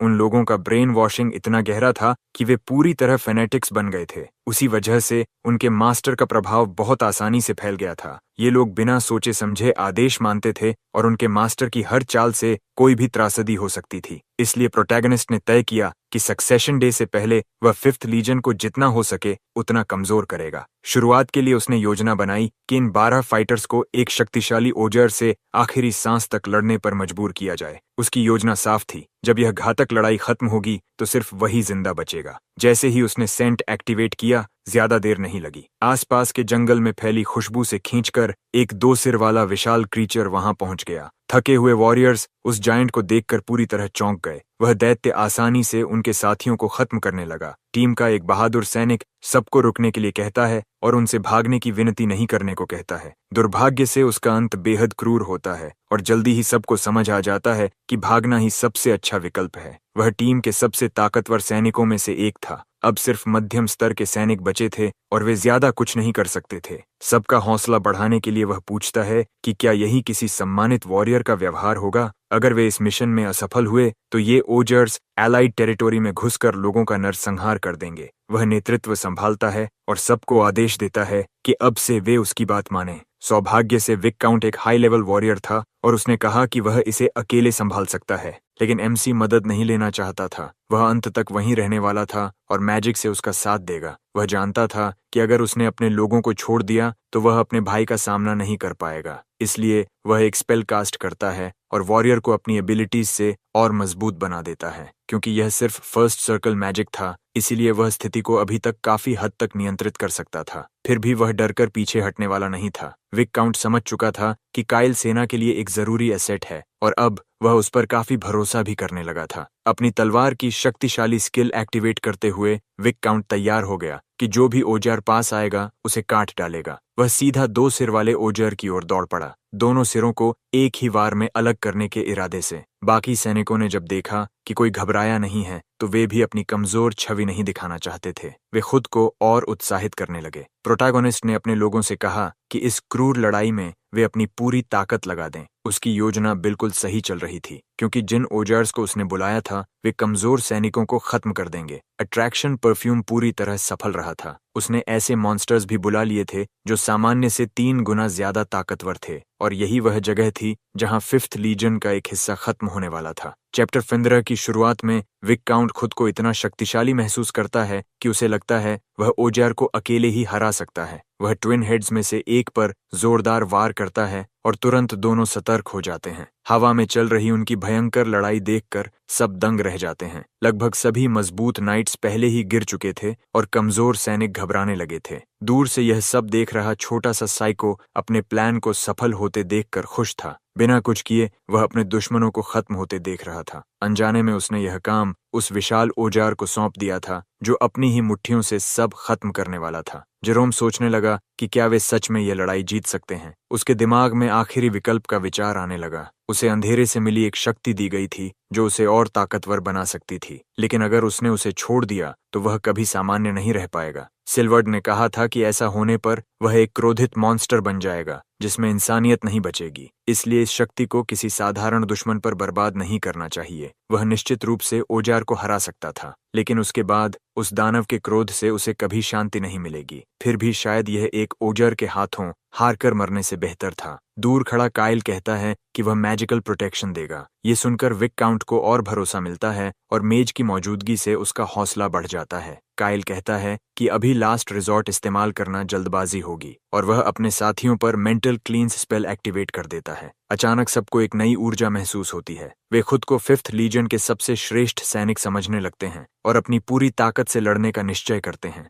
वे अपनी असली शक्ति दिखाना चाहते थे। जब वे लड़ रहे थे, एमसी दूर से सब कुछ ध्यान से देख रहा था। कुछ ही सेकंड में एक एक करके सैनिक गिरने लगे, उस विशाल बीस्ट के हाथों मारे जाते हुए। उसकी असली प्रायोरिटी उन 12 नाइट्स को खत्म करना था। अब सिर्फ जेरोम ही बचा था। वह कहता है कि उनके बलिदान व्यर्थ नहीं जाएंगे और म्यूटेंट को खत्म करने के लिए वह आखिरी बार एक सपोर्ट स्पेल मांगता है। वह मोहरों की तरह सबको चला रहा था और अपनी योजना को पूरा करने के लिए और भी ज्यादा माना चैनल करने लगा। उसी समय उसने एक खास तरह की शक्ति एक्टिवेट की जो बैंगनी आकृतियों के रूप में उसके चारों ओर लिपटने लगी। ओग्यार के पंजों में जकड़ा हुआ वह बस सामने देख सकता था और अपने दुश्मन का सामना कर सकता था। ओगर ठीक उसके सामने खड़ा था और उसकी आंखें खुशी से चमक रही थीं। वह सिर्फ एक हाथ से ही उस आदमी को हमेशा के लिए खत्म करने वाला था। सब सैनिकों के सामने उनका नेता कुचल दिया गया और वहीं खत्म हो गया। यह दृश्य देखकर सभी में अफरा तफरी मच गई, क्योंकि सबको लगा अब उनकी बारी है मरने की। तभी अचानक उस बीस्ट के शरीर को आग घेरने लगी और वह दर्द से चीख उठा। अगले ही पल सबके सामने वह जमीन पर गिर पड़ा, पहले से ही मरा हुआ। लड़ाई खत्म होते ही यंग मास्टर उस दुश्मन के ऊपर चढ़ गया। उसके शरीर के अंदर से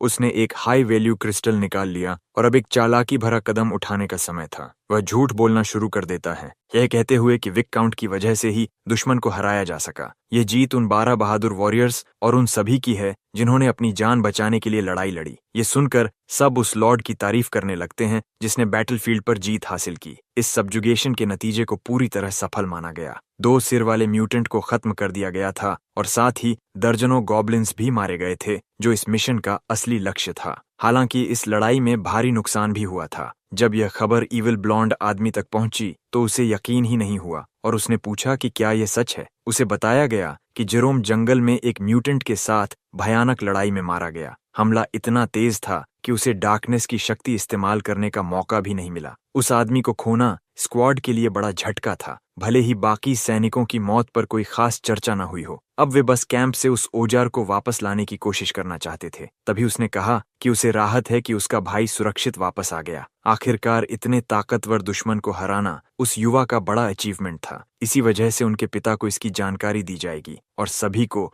उनके योग्य सम्मान मिलेगा। लेकिन एमसी, जो मासूम भाई का नकाब पहनकर घूम रहा था, वह एडोल्फ को थोड़ा सा खिसकता हुआ दिखने लगा। वह गुस्से और शक के साथ वहां से चला गया। फिर भी फिलहाल ऐसा लग रहा था कि वह अभी भी आसानी से धोखा खा रहा है। एमसी को अपने भाई की पहचान मिल गई और उसने 5th लीजन को भी खत्म कर दिया। ये सच में एक मास्टर प्ले था और मजाक में उसने कहा कि शायद यह एक ही वार में 3 निशाने लगाने जैसा है। एक म्यूटेंट को मारना कोई बड़ी बात नहीं थी, क्योंकि एक असली वॉरियर उसे अकेले भी हरा सकता था। हंसते हुए वह कहता है कि शुरुआत में उसने जानबूझकर खुद को कमजोर दिखाया था। लगता था कि वह अपने ईविल भाई के करीब पहुंचना चाहता है, बिना आबल को कुछ बताए। यह सब उसकी योजना का हिस्सा था और भविष्य में जब उसकी कीमत समझ में आएगी तो लोग खुद उसे ढूंढते हुए आएंगे। कुछ दिनों बाद परिवार के कॉन्फ्रेंस रूम में एक मीटिंग होती है। इस मीटिंग में एक्सपीडिशन के नतीजों की समीक्षा की जानी थी और लूट को कैसे बांटना है यह तय होना था। साथ ही पहली बार उस इनर सर्कल में उस युवा के योगदान पर चर्चा होने वाली थी। अगर किसी को कोई आपत्ति हो तो वह खुलकर बोल सकता था। एक बैरोनेस ने कहा कि यह सब थोड़ा बढ़ा चढ़ाकर बताया जा रहा है, क्योंकि पहले वह लड़का सिर्फ एक कमजोर और बेकार बच्चा था।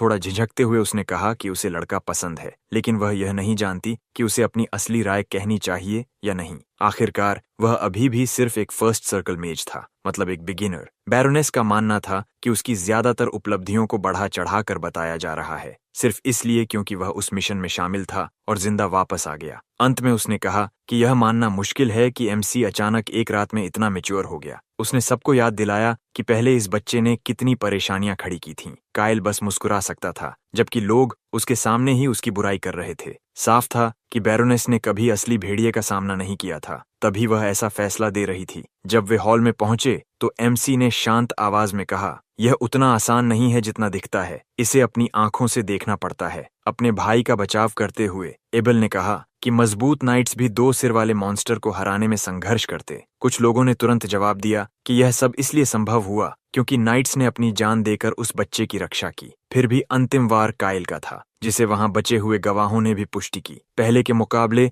अब लड़का अपना समय मैजिक की पढ़ाई में लगा रहा था और बैरोनेस को अपनी निजी नाराजगी को अलग रखना चाहिए। गुस्से में एडोल्फ ने उस आदमी से कहा कि वह सब कुछ खराब करने की कोशिश बंद करे। अपने भाई का साथ देते हुए उसने उसे चेतावनी दी कि वह हद पार न करे। अचानक ऐसा लगने लगा कि अब जब लड़का असली मूल्य दिखाने लगा है, उसी समय ईविल भाई मान जाता है कि काइल को इनाम के तौर पर बहुत बड़ी रकम दी जानी चाहिए। आखिरकार वॉरियर ने अपनी आंखों से लड़के की भयानक लड़ाई देखी थी और उसे इस बात पर कोई शक नहीं था कि उसने क्या किया। इसी वजह से उसे आजादी दे दी जाती है और अब वह आखिरकार मेन रेजिडेंस में आ जा सकता है और बाहर भी जा सकता है। लेकिन म्यूटेंट से मिला लूट अभी भी योगदान के हिसाब से ही बांटा जाएगा और लड़के को उसमें से कुछ भी नहीं मिलेगा। मीटिंग के अंत तक एमसी को समझ ही नहीं आता कि उसने इतना सब करने के बाद भी उसे कुछ क्यों नहीं मिला। इसलिए वह अपने पिता से पूछने चला जाता है कि ऐसा क्यों हो रहा है, जबकि उसने कोई परेशानी भी नहीं पैदा की। लेकिन बूढ़ा आदमी बहुत तेज दिमाग वाला था। उसे पता था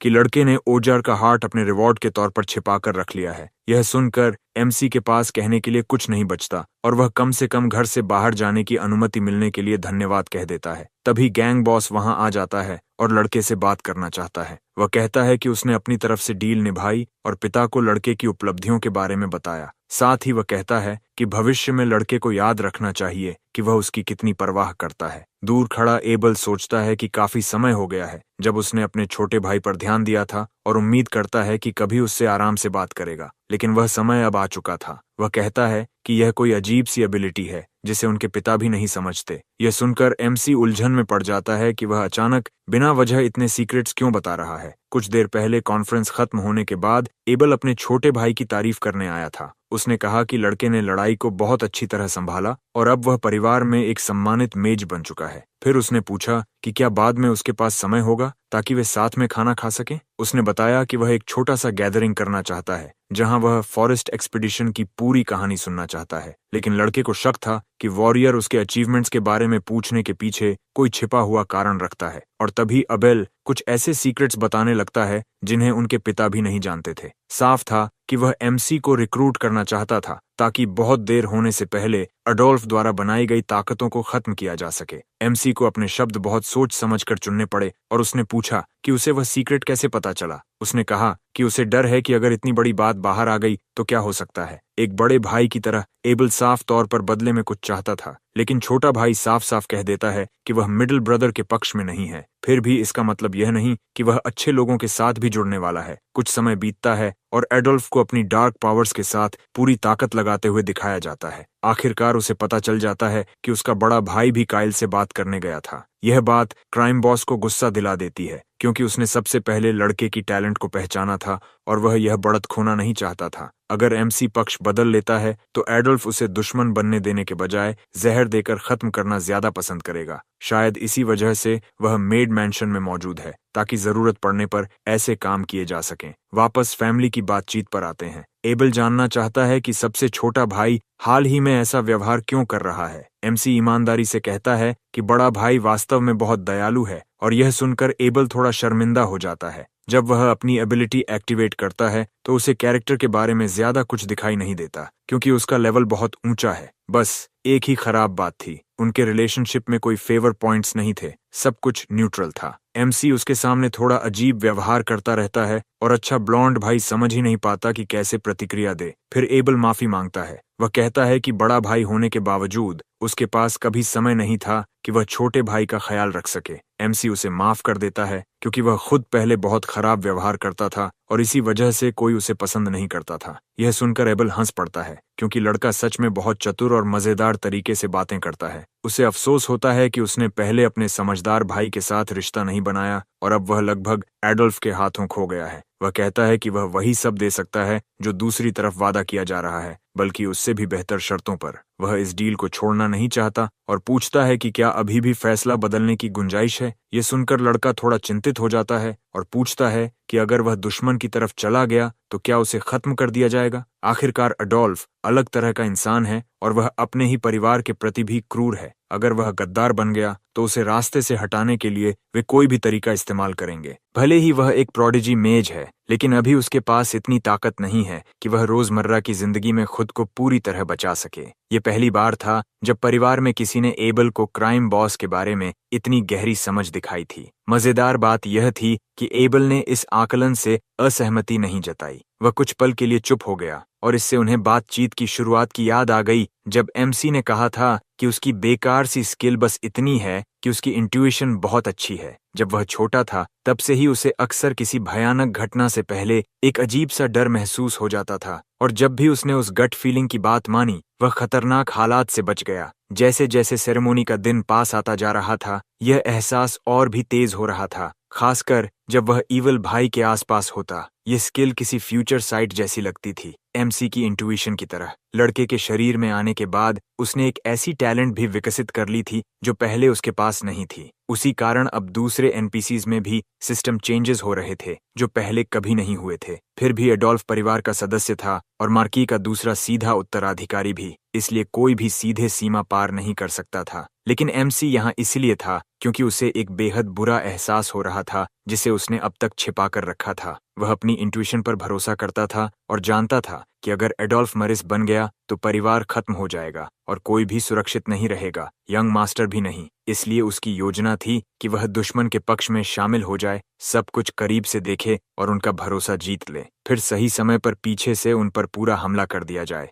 अगर अच्छा भाई अबेल मदद करे तो योजना कहीं ज्यादा आसानी से सफल हो सकती थी। बड़े भाई होने के नाते अबेल इतने मजबूत प्रस्ताव को ठुकरा नहीं सका और उसने मदद करने की हामी भर दी। लेकिन मिशन शुरू करने से पहले एमसी ने उससे एक छोटा सा फेवर मांगा। चैप्टर 18। कुछ दिन पहले उन्हें प्लैटिनम कॉइन्स से भरा एक बैग मिला था, लगभग कई महीनों की सैलरी के बराबर। ब्लॉन्ड दोस्त को हैरानी हुई कि अचानक इतना पैसा कहाँ से आ गया। असल में यह पैसा एमसी को एबल से मिला था, जिसने उसे उधार दिया था। वह न सिर्फ आकर्षक था बल्कि बेहद अमीर भी था, और जैसे ही उसने योजना सुनी उसने तुरंत मिशन को फंड कर दिया। यह बात भी चौंकाने वाली थी क्योंकि किसी को नहीं पता था कि बड़ा भाई इतना उदार हो सकता है। इसके अलावा उन्हें एक पर्सनल कम्युनिकेटर भी मिला जिसकी मदद से वे बिना एक ही जगह पर हुए भी बात कर सकते थे। यह चीज इतनी महंगी थी कि इसकी कीमत में एक बगीचे वाला मैंशन खरीदा जा सकता था। यह बस बेसिक वर्जन था जो सिर्फ एक व्यक्ति से सीधे संपर्क करने की अनुमति देता था। इसके और भी महंगे वर्जन्स मौजूद थे। साफ था कि एबल के साथ हुई मीटिंग बहुत अच्छी रही और दोनों ने मिलकर एक योजना बना ली। फिलहाल गार्डियन को उस पैसे को संभाल कर रखना था जब तक उसे इस्तेमाल करने का समय न आ जाए। अभी उनके पास उसे खर्च करने की कोई खास जगह नहीं थी और लड़का तो पहले से ही और कॉइन्स कमाने के बारे में सोच रहा था। यह भविष्य के लिए एक इन्वेस्टमेंट प्लान जैसा था, ठीक वैसे ही जैसे कोई चालाक मेज सोचता है। उसी समय मेड अपने स्टाफ के साथ स्पिरिट मैजिक की ट्रेनिंग कर रही थी। पिकाचू उसके स्टाफ के सिरे से चिपककर आसपास रोशनी करने की कोशिश कर रहा था। दुर्भाग्य से मैजिक सही से काम नहीं कर रहा था और रोशनी पैदा नहीं हो पा रही थी। पीट एमसी के सिर से उतरना ही नहीं चाहता था और एमसी मजाक में सोच रहा था कि वह तो एक हेडलैम्प बन गया है। यह देखकर ब्लॉन्ड दोस्त को अचानक एहसास हुआ और उसने सोचा कि वे आखिर एक पहाड़ के अंदर क्या कर रहे हैं। उसे बस इतना याद था कि वे घर से निकलकर एक पड़ोसी क्षेत्र की ओर जा रहे थे, लेकिन अचानक एमसी ने रास्ते में रुकने का फैसला किया और वे एक केव के अंदर आ गए। ये ऐसी जगह थी जहां ज्यादा देर रुकना ठीक नहीं था क्योंकि एक्सप्लोरेशन के दौरान हर तरह का खतरा छिपा हो सकता था। उसे केव के एंट्रेंस पर मिले गुस्सैल मॉन्स्टर्स याद आए, लेकिन जैसे जैसे वे अंदर जा रहे थे मॉन्स्टर्स कम होते जा रहे थे, जो अजीब था। इसका मतलब था कि इस इलाके के अंत में कोई बड़ा और खतरनाक बॉस मौजूद है। सावधान रहते हुए उसने कहा कि उन्हें तुरंत बाहर लौट जाना चाहिए, लेकिन यह तो प्रोटैगनिस्ट की योजना का हिस्सा था। उसने कहा कि वह इसी वजह से यहाँ आया है। उसने सच कहा था कि उसे अगले टाउन में कुछ काम है, लेकिन उसे यह भी पता था कि रास्ते में एक डंजन है। अगर उसने शुरू से बता दिया होता कि वे डंजन जा रहे हैं तो उसे घर से निकलने ही नहीं दिया जाता। उसके दोनों भाई किसी न किसी तरह उसके साथ आने पर जोर देते और सब कुछ अराजक हो जाता। इसके अलावा एर्जिल की भी समस्या थी। उसकी मैजिक स्पिरिट को गुप्त रूप से ट्रेनिंग की जरूरत थी और उसके बारे में सिर्फ उसके पिता को पता था। अगर बहुत ज्यादा लोग आसपास होते तो वह लूट को खुद के लिए नहीं रख पाता। समस्या यह थी कि लड़की ने अभी अभी मैजिक की पढ़ाई शुरू की थी और एमसी भी अभी सिर्फ लेवल 2 तक पहुंचा था। यह बात उसे परेशान कर रही थी, इसलिए वह कहता है कि वह जानबूझकर कमजोर होने का नाटक करता है ताकि लोगों को बेवकूफ बना सके। उसके अनुसार उनकी 3 लोगों की पार्टी पहले से ही इतनी मजबूत है कि वे किसी भी बड़े मॉन्स्टर का सामना कर सकते हैं। टीम में एक मजबूत टैंक था, एक दयालु हीलर थी और सबसे बढ़कर एक डैमेज मेज था जिसके पास सब कुछ नियंत्रण में था। गर्व से वह कहता है कि उसका मास्टर पहले से ही मजबूत है और भविष्य में और भी ताकतवर बनेगा। बॉडीगार्ड को छेड़ते हुए वह पूछता है कि आखिर में वह किसके प्रति लॉयल्टी की कसम खाएगा, उसके या उसके पिता के। आखिर एक नाइट जिसके 2 मास्टर्स हों वह असल में किसी के प्रति भी पूरी तरह लॉयल नहीं होता। ये सुनकर आदमी कुछ पल के लिए चुप रह जाता है और सोचने लगता है अभी लियोन मार्की के आदेशों का पालन कर रहा है ताकि बेटे की सुरक्षा कर सके। इसका मतलब यह है कि नाइट वास्तव में मार्की के प्रति लॉयल नहीं है। अगर उसे आज की रात जीतनी है तो उसे एक असली मास्टर चुनना होगा। सिर्फ अपनी स्किल्स दिखा देना काफी नहीं होगा। जब वह सच में उसे स्वीकार कर लेगा तब उसकी सेना के लिए वह हमेशा के लिए एक अटूट शील्ड बन जाएगा। इस तरह तीनों मिलकर उस खतरनाक लैबिरिंथ के अंदर और गहराई तक बढ़ते हैं। आखिर में वे बॉस रूम तक पहुंचते हैं जहां वह मॉन्स्टर पहले से इंतजार कर रहा था। उसका नाम था सैंक्चुअरी का सीक्रेट माइनोटॉर। इन दीवारों का गार्डियन। गेम में यह जगह बिगिनर्स के बीच काफी लोकप्रिय थी क्योंकि यहाँ एक्सपी और पैसे दोनों आसानी से फार्म किए जा सकते थे, और सबसे अच्छी बात यह थी कि रिवॉर्ड बहुत उदार था जबकि कठिनाई ज्यादा नहीं थी। हमेशा की तरह लालची एमसी अपना ट्रेजर किसी के साथ बांटना नहीं चाहता था। वह मॉन्स्टर एक सामान्य ओजर से 3 गुना ज्यादा शक्तिशाली माना जाता था, लेकिन मेज चतुर था और उसके पास पहले से ही एक परफेक्ट प्लान था जिससे वह उसके अटैक्स को ब्लॉक और काउंटर कर सके। दोनों की सोर्ड और मैजिक के संयोजन से वे मिनोटॉर को गुस्सा दिलाने और उसे ल्यूर करने में सफल हो जाते हैं। यह एक खतरनाक चाल थी और उन्हें हर सेकंड परफेक्ट टाइमिंग के साथ डॉज करना पड़ता था। आदर्श स्थिति में साइड में हटकर हमला बचाना था और जितना हो सके सीधे टकराव से बचना था। जब वह बड़ा मॉन्स्टर थक जाएगा तब वे पास जाकर हमला करेंगे जबकि ओजिल सपोर्ट देगी। क्योंकि यह लड़की की पहली असली लड़ाई थी, इसलिए अगर वह रॉक्स के पीछे छिपकर स्पेल्स कास्ट करे तो भी ठीक था, लेकिन वह जितना हो सके मदद करना चाहती थी। उसने मैजिक सिर्फ छिपने के लिए नहीं सीखी थी। यह देखकर लड़का उसकी बहादुरी की ओर ज्यादा प्रशंसा करता है। इस मिशन में उसका काम था हील करना और बाकी दोनों को सपोर्ट देना ताकि लॉर्ड काइल सुरक्षित रहे। हालांकि उसे तुरंत सुधार दिया जाता है कि सबसे जरूरी बात आखिर तक जिंदा रहना है। जब तक वह गिरती नहीं, उसके हाथ लायन और एमसी दोनों को खड़ा रखेंगे। आखिरी नियम यह था कि जब स्थिति खतरनाक हो जाए तो वह खुद को बचाना न भूले। लड़की यह समझ जाती है और याद करती है कि वह किसी अनजान जगह के डंजन के अंदर है। हीलर की असली अहमियत और मिनोटॉर को हराने की स्ट्रैटेजी वही सीख सकता है जिसे असली लड़ाई का अनुभव हो। यह अजीब था कि वह युवा इतना सब कैसे जानता है जबकि उसने पूरी जिंदगी घर के अंदर ही बिताई थी। लियोन सोचने लगता है कि उसे डंजन स्ट्रैटेजीज के बारे में इतनी जानकारी कैसे है। जब उससे पूछा जाता है कि क्या यह उसका पहला डंजन है, तब उसे एहसास होता है कि वह खुद को बहुत ज्यादा एक्सपर्ट की तरह पेश कर रहा था। इसीलिए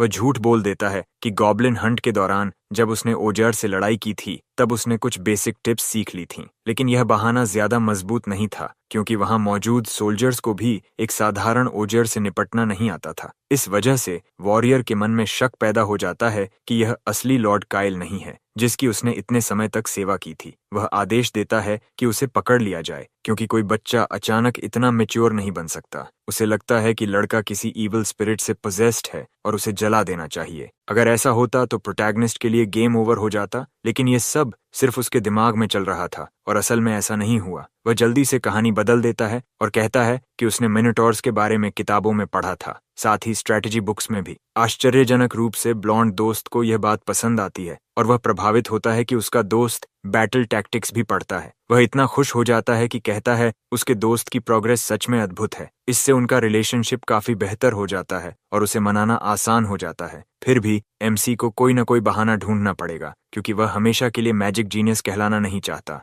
आखिरकार लड़की अपने स्टाफ को एक प्रोटेक्टिव चार्म की तरह चमकाने में सफल हो जाती है। वह हीलिंग स्पेल एक्टिवेट करती है और उसके साथ कई स्पिरिट्स आसपास फैल जाते हैं। यह शक्ति एचपी और डिफेंस दोनों को बढ़ाती है, साथ ही माना और सोर्ड की एनर्जी भी बढ़ाती है। यह ओरिजिनल स्पेल से कहीं ज्यादा मजबूत था क्योंकि लड़की ने इसे अपग्रेड कर दिया था। अब तीनों पूरी तरह उत्साहित थे क्योंकि आखिरकार उस विशाल मिनोटॉर का सामना करने का समय आ गया था। वॉरियर सबसे पहले आगे बढ़ता है और अपनी सोर्ड के साथ सीधे उसकी ओर दौड़ पड़ता है। उसकी योजना थी कि वह मिनोटॉर से सीधा टकराकर उसका ध्यान अपनी ओर खींचे और उसे थका दे। वह बीस्ट के सिर पर जोरदार वार करता है, लेकिन इससे मॉन्स्टर और ज्यादा गुस्से में आ जाता है और जवाबी हमला करने के लिए उठ खड़ा होता है। अपने दोस्त की मैजिक की वजह से वॉरियर का शरीर अलग और ज्यादा शक्तिशाली दिखाई दे रहा था। जब मिनोटॉर पूरी तरह जागता है तो वह पूछता है कि आखिर उसकी नींद में खलल कौन डाल रहा है। तभी वह चिल्लाता है कि जो भी उसके ट्रेजर तक पहुंचने की कोशिश करेगा उसे वह कभी माफ नहीं करेगा। और जैसे ही वह यह कह रहा था, किसी ने बीच में ही उसके चेहरे पर एक आइस स्पेल मार दिया। उसी समय लड़का आगे बढ़ता है और कहता है कि यह उसी ने किया है। वह दुश्मन पर लगातार कई आइस शॉट्स छोड़ देता है। इस मौके का फायदा उठाते हुए वॉरियर अपनी तलवार से साफ और सटीक वार करता है। वह पूरी एकाग्रता से लड़ता है और साबित कर देता है कि वह टीम का सच्चा नाइट है। चैप्टर 20 की शुरुआत में वह मॉन्स्टर के कंधे पर जोरदार वार करता है और ध्यान बिल्कुल नहीं खोता। मॉन्स्टर यह देखकर हैरान रह जाता है। उसे यकीन नहीं होता कि कोई इतनी हिम्मत दिखा सकता है। गुस्से में वह अपने ट्रेजर के पास आने की हिम्मत करने वालों पर पूरा क्रोध उतार देता है। वह किलिंग ब्लो के लिए तैयार हो जाता है और सबको खत्म करना चाहता है, कोई भी जिंदा न बचे। सौभाग्य से लड़का पहले ही रोप्स और मैजिक रिचुअल्स तैयार कर चुका था ताकि खुद को बचा सके। उसका हमला रुकते ही मिनोटॉर और ज्यादा गुस्से में आ जाता है, जैसे उसका अपमान हुआ हो। फिर भी उस वार की ताकत बहुत भयानक थी और सही समय पर बनी बैरियर ने उसे बचा लिया। काइल की मैजिक बेहद सटीक थी। वह हमेशा अगले मूव का अंदाजा लगा लेता था और धीरे धीरे पूरी लड़ाई का नेतृत्व करने लगा। वह इंस्टिंक्ट से स्थिति को पढ़ता था और मैजिक का इस्तेमाल किसी और की तरह नहीं करता था। इस तरह वह अपनी पावर्स से पूरी लड़ाई को नियंत्रित कर रहा था। इसके बाद वह माइनोटॉर को रोप्स से बांध देता है, जो उसे जमीन से जकड़ लेती है। तुरंत बाद कई मैजिक मिसाइल्स उस बड़े मॉन्स्टर की पीठ पर जाकर लगते हैं। नुकसान इतना ज्यादा होता है कि वह अपने घुटनों पर गिर पड़ता है। किसी को यकीन नहीं होता कि इतना छोटा मेज इतना शक्तिशाली हो सकता है। हालांकि मॉन्स्टर अभी भी काफी मजबूत था और ज्यादा नुकसान सह सकता था।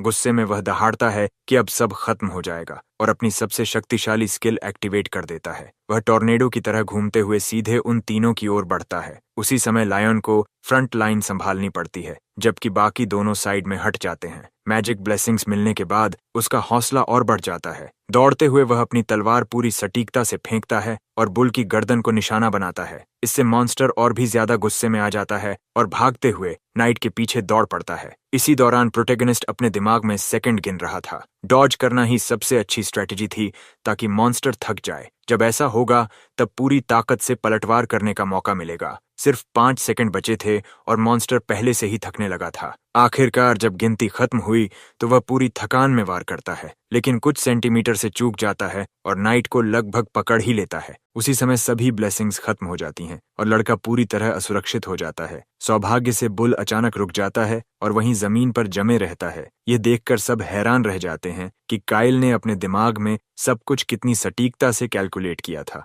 वह आगे बढ़ता है और फिनिशिंग ब्लो देने के लिए तैयार हो जाता है। अपनी स्किल लिमिट्स को पार करते हुए वह असली मैजिक को फिर से जगाता है। वह आइस स्पीयर्स बनाता है और उन्हें दुश्मन पर फेंक देता है। लड़ाई खत्म होने के बाद लड़की वॉरियर के घावों को हील करती है। अब समय था उस लैबिरिंथ के कीमती ट्रेजर को लेने का। उनके सामने एक चेस्ट थी जो इतनी चमकदार थी कि वह एन्चांटेड लग रही थी। अपनी इंट्यूशन से काइल अंदर मौजूद जूल्स और गियर को महसूस कर लेता है। एक शक्तिशाली सोर्ड थी जो सॉलिड डायनासोर बोन आर्टिफैक्ट से बनी थी। इसके अलावा एक सुंदर नेकलेस भी था जिसे स्पिरिट्स निश्चित रूप से पसंद करेंगे। हर किसी को वही चीज मिली जो उसके लिए सबसे उपयुक्त थी। अब मेज की बारी थी। ट्रेजर के अंदर उसे स्टाफ ऑफ ब्रेवरी मिला जो एक शानदार ऑरा दे रहा था। ये वही ट्रिक थी जिसका इस्तेमाल एक्सपीरियंस्ड प्लेयर्स एक ओवरपावर्ड मेज बिल्ड बनाने के लिए करते थे। इस स्टाफ के साथ उसे लंबे समय तक किसी नए वेपन की जरूरत नहीं पड़ेगी। वॉरियर की सोर्ड भी कमाल की थी जिसमें मैजिकल इफेक्ट्स थे और जो जोखिम के लायक थी। उसे याद आया कि पहले लॉयल्टी के बारे में यंग मास्टर से उसकी बातचीत हुई थी। मेड को थोड़ा गिल्ट महसूस हुआ क्योंकि उसे लगा कि सिर्फ वही काइल से चीजें ले रही है। वह बिना बदले कुछ इतना कीमती लेना नहीं चाहती थी। वॉरियर भी मानता है कि ये ट्रेजर्स बहुत महंगे हैं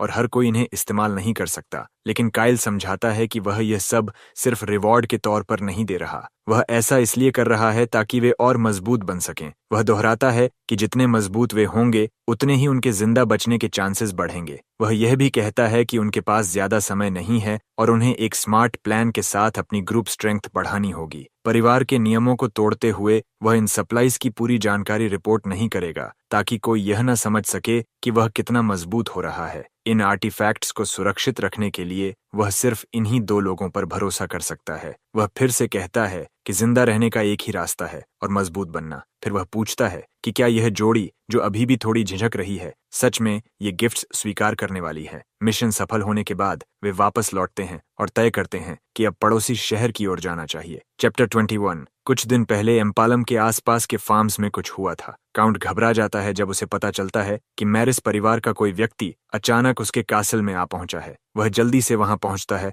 और जानना चाहता है कि आखिर कौन आया है। तभी उसकी नजर उस व्यक्ति पर पड़ती है जो परिवार का लीनिएज सिंबल लिए हुए है। उसे पता था कि आने वाली सक्सेशन सेरेमनी किसी तूफान की तरह सब पर गिरने वाली है और एक अनकहा नियम भी था, दूसरे घरानों के मामलों में दखल मत दो। दरवाजा खोलने से पहले ही वह खुद को तैयार कर लेता है क्योंकि वह इस सिरदर्द में पड़ना नहीं चाहता। सामान्य दिखने की कोशिश करते हुए वह पूछता है कि मैरिस परिवार का कोई सदस्य उसकी जमीन पर किस काम से आया है, लेकिन वह हैरान रह जाता है जब देखता है कि मेहमान आराम से खाना खा रहा है और वह सिर्फ एक बच्चा है। बिना अनुमति अंदर आने के लिए माफी मांगते हुए लड़का कहता है कि फ्रंटल से मिलना उसके लिए सम्मान की बात है। यह बात काउंट के परिवार के लिए थोड़ा अपमानजनक भी लगती है। फिर उसे याद आता है कि काइल वही बेटा है जिसे पहले सब नापसंद करते थे। हालांकि हाल ही में उसकी ट्रबल मेकर वाली रेप्यूटेशन बदलने लगी थी। अपनी बीमारी से ठीक होने के बाद काइल ने अपने पुराने व्यवहार के बारे में सोचा और सच में बदलने का फैसला किया। वह कहता है कि अब वह मैजिक की पढ़ाई कर रहा है और धीरे धीरे नए सर्कल्स बना रहा है। ये बात अजीब लगती है क्योंकि सबसे छोटे बेटे के बारे में जो अफवाहें थीं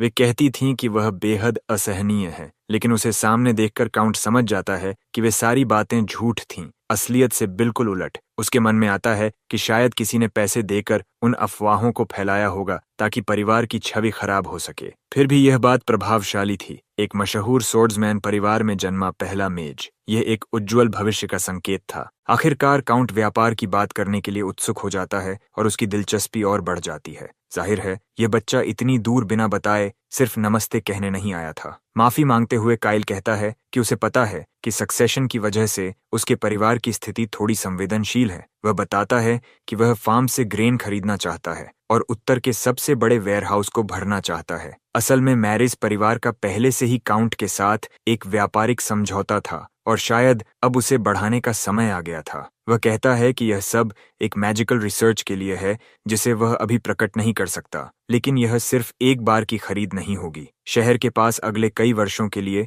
पर्याप्त अनाज है और इससे अच्छी कमाई होगी। भुगतान के तौर पर काइल एक चेस्ट दिखाता है जो चमकते कॉइन्स से भरा है, ऐसे कॉइन्स जो हर जगह मूल्यवान माने जाते हैं। इतनी कम उम्र के बच्चे के पास प्लैटिनम कॉइन्स होना थोड़ा अजीब था। फिर भी काउंट को इस डील में कोई समस्या नहीं दिखती और वह यह भी नहीं पूछता कि रिसर्च किस बारे में है। लेकिन डील खत्म करने से पहले वह यह जरूर जानना चाहता है कि पैसा आया कहां से है, क्योंकि हो सकता है इसका स्रोत संदिग्ध हो, शायद चोरी का भी। आखिरकार मैरिज का यह सदस्य अभी बच्चा ही है और इतनी बड़ी रकम उसकी उम्र से मेल नहीं खाती। सौभाग्य से उसका अमीर बड़ा भाई इस पूरी योजना को फंड कर रहा था। अगर वह इतना पैसा खर्च करने को तैयार है तो इसका मतलब है कि दोनों भाइयों के बीच रिश्ता मजबूत है। एबल परिवार का सबसे होनहार बेटा था, शांत और सम्मानित। ये डील करना व्हाइट नाइट के साथ अच्छे संबंध बनाने में भी मदद करेगा। अब कीमतों की बात शुरू होती है। हर ग्रेन सैक की कीमत 4 सिल्वर कॉइन्स थी, इसलिए वे काफी देर तक मोलभाव करते रहे, जबकि ब्लॉन्ड दोस्त चुपचाप बैठा रहा। लंबे समय तक बातचीत के बाद अंत में तय हुआ कि हर सैक के लिए 5 कॉइन्स दिए जाएंगे। बॉडीगार्ड को लड़के की नेगोशिएशन स्किल्स पर काफी गर्व महसूस होता है, खासकर उसकी उम्र को देखते हुए। असल में प्रोटैगनिस्ट ने यह सब असली दुनिया में ऑनलाइन बार्गेनिंग साइट्स को देखकर सीखा था। इम्पेलुम आने की योजना का एक हिस्सा पैसा कमाना भी था और ग्रेन खरीदना उसी योजना का भाग था। विचार यह था कि जब ग्रेन सस्ता हो तब ज्यादा से ज्यादा खरीद लिया जाए और जब डिमांड बढ़े तब बेचा जाए। हालांकि उसके राज्य में पहले से ही 1 साल का पर्याप्त भोजन मौजूद था, इसलिए शायद यह बहुत लाभदायक न लगे, लेकिन भविष्य की जानकारी होने के कारण वह सावधानी के तौर पर तैयारी कर रहा था। गेम की कहानी के अनुसार सक्सेशन के तुरंत बाद एक भयानक फैमिन आने वाला था जो व्यापार को अस्त व्यस्त कर देगा और ग्रेन की कीमतें आसमान छू लेंगी। उस समय लोगों के पास चाहे जितना पैसा हो वे खाना नहीं खरीद पाएंगे और कोई यह नहीं देखेगा कि तुम बूढ़े हो या बच्चे। दुर्भाग्य से वह यह बात अपने दोस्त को नहीं बता सकता था, क्योंकि इससे यह खुल जाएगा कि उसे भविष्य की जानकारी है। अब तक लड़के की हर योजना सफल रही थी, इसलिए ब्लॉन्ड दोस्त को भी लगता है कि इस बार भी उसका फैसला सही होगा। इसी के साथ उनका रिलेशनशिप लेवल बढ़कर 50 तक पहुंच जाता है, जो पहले कभी नहीं हुआ था। शुरू में उनका रिश्ता नेगेटिव में था। एक मेड अचानक कमरे में आती है और बताती है कि काउंट ने डिनर से पहले उसे बुलाया है और वह भूलना नहीं चाहिए। लड़का तुरंत सिटिंग रूम की ओर जाता है। वहां पहुंचते ही उसे बताया जाता है कि काउंट उसे किसी खास व्यक्ति से मिलवाना चाहते हैं। उसके सामने फ्रंटेल की बेटी खड़ी होती है, बैंगनी बालों वाली एक बेहद खूबसूरत लड़की। उसका नाम है आइरिस नियॉन। यह सब उस लड़के के लिए पूरी तरह अनएक्सपेक्टेड था। उसने कभी नहीं सोचा था कि उसे इस तरह किसी से मिलवाया जाएगा। जैसे ही वह आगे बढ़ता है, लड़की शालीनता से कहती है कि उससे पहली बार मिलकर खुशी हुई और अपना परिचय देती है। असल में गेम की दुनिया में आइरिस बेहद स्ट्रॉन्ग और ब्यूटीफुल कैरेक्टर मानी जाती है। खासकर शुरुआत में वह बहुत पॉपुलर रहती है क्योंकि वह एक पावरफुल एलाई बन जाती है। लेकिन उसकी एक बड़ी समस्या है, उसका एरोगेंट पर्सनैलिटी। उसे वीक लोगों से बिल्कुल भी नफरत है। वह साफ कहती है कि अगर कोई उसे डेट पर ले जाना चाहता है तो उसे डायमंड्स देने होंगे। उसके अंदर एक तरह का ग्रीडी पर्सनैलिटी ट्रेट है। इसी वजह से गेम में बहुत से प्लेयर्स सिर्फ उससे रिलेशनशिप बढ़ाने की कोशिश में ही कंगाल हो गए थे। समय के साथ जब गेम में पावर क्रीप बढ़ने लगा, जो लड़की पहले ए रैंक होने की वजह से बेहद कीमती मानी जाती थी, वही समय के साथ पूरी तरह बेकार समझी जाने लगी और आखिरकार लोगों ने उसे किनारे कर दिया। उसकी मुश्किल और घमंडी पर्सनैलिटी ऐसी थी कि कोई भी उसके साथ ज्यादा डील करना नहीं चाहता था। लेकिन यहाँ एक और अजीब बात थी। काउंट ने अचानक अपनी बेटी को उससे मिलवाया, वो भी बिना किसी वार्निंग के। अंदाज भी थोड़ा चालाकी भरा था। काउंट मुस्कुराते हुए कहता है कि दोनों की उम्र लगभग एक जैसी है, इसीलिए दोनों का आपस में अच्छा तालमेल बन सकता है। वह आगे बताता है कि आइरिस भी मैजिक पढ़ रही है, बिल्कुल प्रोटैगनिस्ट की तरह। अपनी बेटी की तारीफ करते हुए काउंट कहता है कि आइरिस के पास मैजिक के लिए एक्सेप्शनल टैलेंट है। फिर वह समझाता है कि चूंकि दोनों मैजिक सीख रहे हैं, इसीलिए वे साथ में पढ़ाई भी कर सकते हैं। लेकिन प्रोटैगनिस्ट की नजर से देखें तो साफ दिख रहा था कि आइरिस खुद इस बात से खुश नहीं है। उसके चेहरे से ऐसा लग रहा था जैसे उसे जबरदस्ती इस मुलाकात में शामिल किया गया हो। फिर भी लड़का शालीनता से अपना परिचय देता है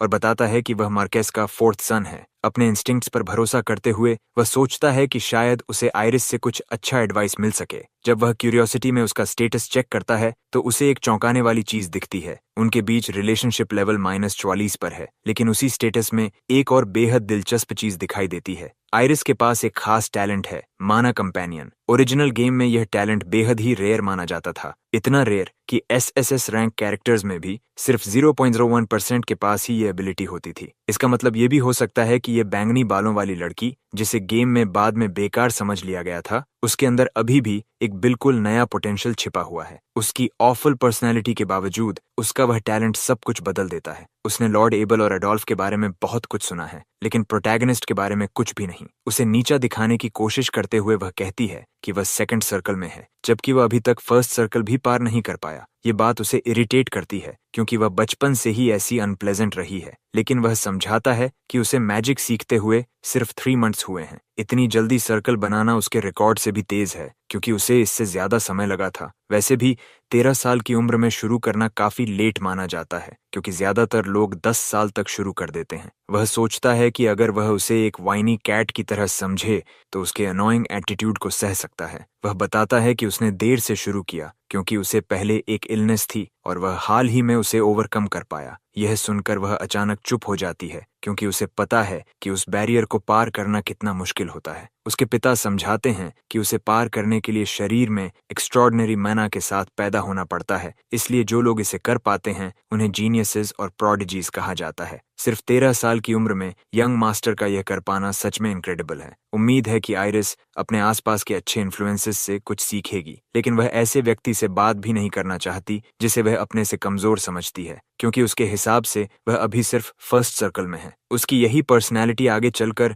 बहुत समस्याएं पैदा कर सकती है और इसे जल्द से जल्द बदलने की जरूरत है। और इसी तरह रिक्रूटमेंट प्रोजेक्ट 3 की शुरुआत होती है। लड़के का मानना है कि किसी को सिर्फ उसकी अपीयरेंस देखकर जज नहीं करना चाहिए, और वह साबित करना चाहता है कि वह कमजोर नहीं है। जब वह अचानक उसके चेहरे के बहुत पास आ जाता है तो आइरिस घबरा जाती है। काउंट वहीं मौजूद होने के बावजूद वह उसे 1-on-1 ड्यूल के लिए चैलेंज कर देता है। वह कहता है कि अगर वह हार गया तो बिना किसी बहाने के मान लेगा कि वह उससे कमजोर है। लड़की का जवाब सुनकर काउंट भी हैरान रह जाता है, क्योंकि उसका अंदाज बेहद अजीब और शर्मिंदा करने वाला था। काउंट सोचने लगता है कि आखिर उसने ऐसी बातें सीखी कहाँ से। लड़का भी हैरान रह जाता है और समझ नहीं पाता कि ऐसी चीजें किस तरह की किताबों में पढ़ने को मिलती होंगी। पता चलता है कि उसे अजीब तरह के रोमांस नॉवेल्स पढ़ने का शौक है, जो उसकी उम्र के लिए बिल्कुल भी सूटेबल नहीं है। फिर भी लड़का पीछे नहीं हटता और कहता है कि अगर वह हार गया तो वह उसकी किसी भी शर्त को मान लेगा। ये सुनकर काउंट फिर से चौंक जाता है। आखिरकार लड़का शर्त बदलते हुए कहता है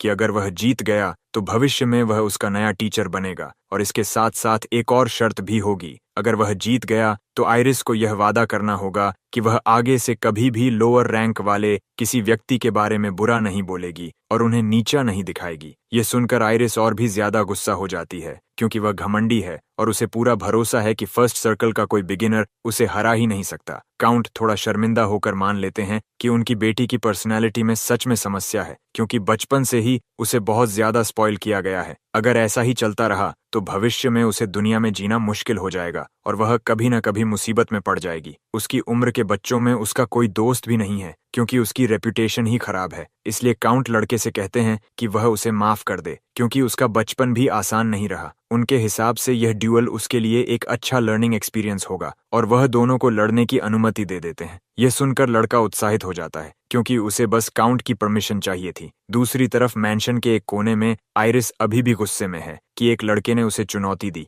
लेकिन साथ ही वह थोड़ी कंफ्यूज्ड भी है क्योंकि उसे वह लड़का थोड़ा क्यूट लगा था और वह ठान लेती है कि उसे किसी तरह हराकर अपनी शर्त मनवाएगी। असल में काउंट के दिमाग में एक और वजह भी है कि उन्होंने अपनी बेटी को MC से मिलवाया। भले ही वह अभी सिर्फ 11 साल की है, लेकिन उस दुनिया में यही उम्र शादी के प्रस्ताव आने की शुरुआत मानी जाती है। शायद काउंट के मन में यह भी ख्याल हो कि भविष्य में दोनों का रिश्ता बन सकता है। उस दुनिया में नोबल्स की शादी आम लोगों से जल्दी हो जाती है। यह समझकर MC को थोड़ा अजीब लगता है कि अचानक उसे इस मुलाकात में क्यों बुलाया गया था। वह झुंझलाकर सोचता है कि अगर ऐसा है तो उसे ड्यूअल में आइरिस को और भी बुरी तरह हराना होगा। उसे लगता है कि सिर्फ स्टेटस के लिए किसी ऐसे इंसान से शादी करना गलत होगा जिसकी एटीट्यूड इतनी खराब हो। इसलिए वह पूरी ताकत से लड़ने और उसकी पर्सनैलिटी सुधारने का फैसला करता है। मेड को भी यह सुनकर दुख होता है कि लॉर्ड काइल और आइरिस के बीच मैरिज प्रपोजल की बात हो रही है। अगले दिन आखिरकार बच्चों के ड्यूअल का समय आ जाता है। नियम साफ हैं, लड़ाई सिर्फ मैजिक से होगी और किसी को चोट नहीं लगनी चाहिए। अगर स्थिति खतरनाक लगने लगे तो लड़ाई तुरंत रोक दी जाएगी। इस ड्यूअल का जज गार्डियन होगा। वह एक प्रसिद्ध और अनुभवी नाइट है, इसलिए कोई अनफेयर फैसला नहीं होगा। जैसे ही बैटल शुरू होती है, आइरिस तुरंत अपने फायर वॉन्ड से हमला करती है और MC की ओर जलते हुए एरोज छोड़ देती है।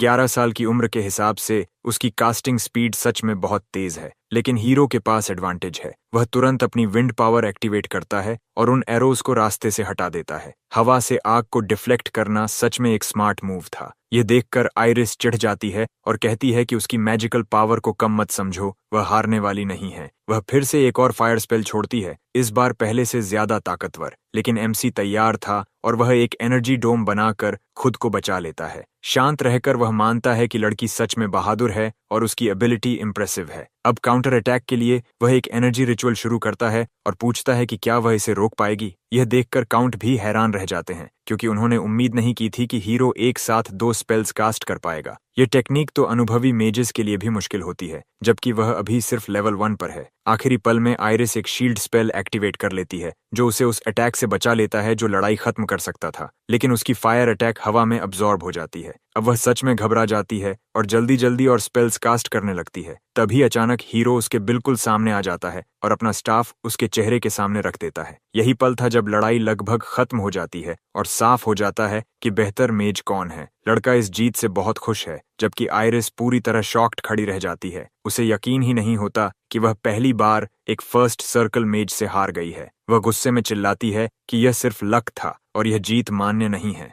वह रीमैच की मांग करती है और कहती है कि उस वक्त उसकी हालत ठीक नहीं थी। हीरो मान जाता है क्योंकि उसे पता है कि नतीजा अलग नहीं होगा। इससे आइरिस और भी गुस्से में आ जाती है और कहती है कि इस बार वह जरूर जीतेगी। एक के बाद एक 5 राउंड्स होते हैं और हर बार जीत लॉर्ड काइल की ही होती है। वह जितनी बार कोशिश करती है, नतीजा वही रहता है। आखिरकार वह कहता है कि लड़ाई खत्म कर देते हैं क्योंकि शायद उसका माना भी खत्म हो चुका है। ये सुनकर आइरिस इतना गुस्सा हो जाती है कि सबके सामने रोने लगती है। वह टैंट्रम करती है क्योंकि वह यह स्वीकार ही नहीं कर पा रही कि वह किसी ऐसे व्यक्ति से हार गई जिसे वह कमजोर समझती थी। अनजाने में MC ने उसे रुला दिया था। शायद वह उससे थोड़ा ज्यादा सख्त हो गया था। उसी रात काउंट उसे बैंक्वेट के लिए नए कपड़े देते हैं। यह एक फॉर्मल इवेंट है, इसलिए अच्छे कपड़े पहनना जरूरी है क्योंकि वहां हर कोई सजे धजे आएगा। काउंट का व्यवहार फिर भी फ्रेंडली रहता है क्योंकि अपनी बेटी के रोने के बावजूद वह MC को डिनर के लिए इनवाइट करते हैं।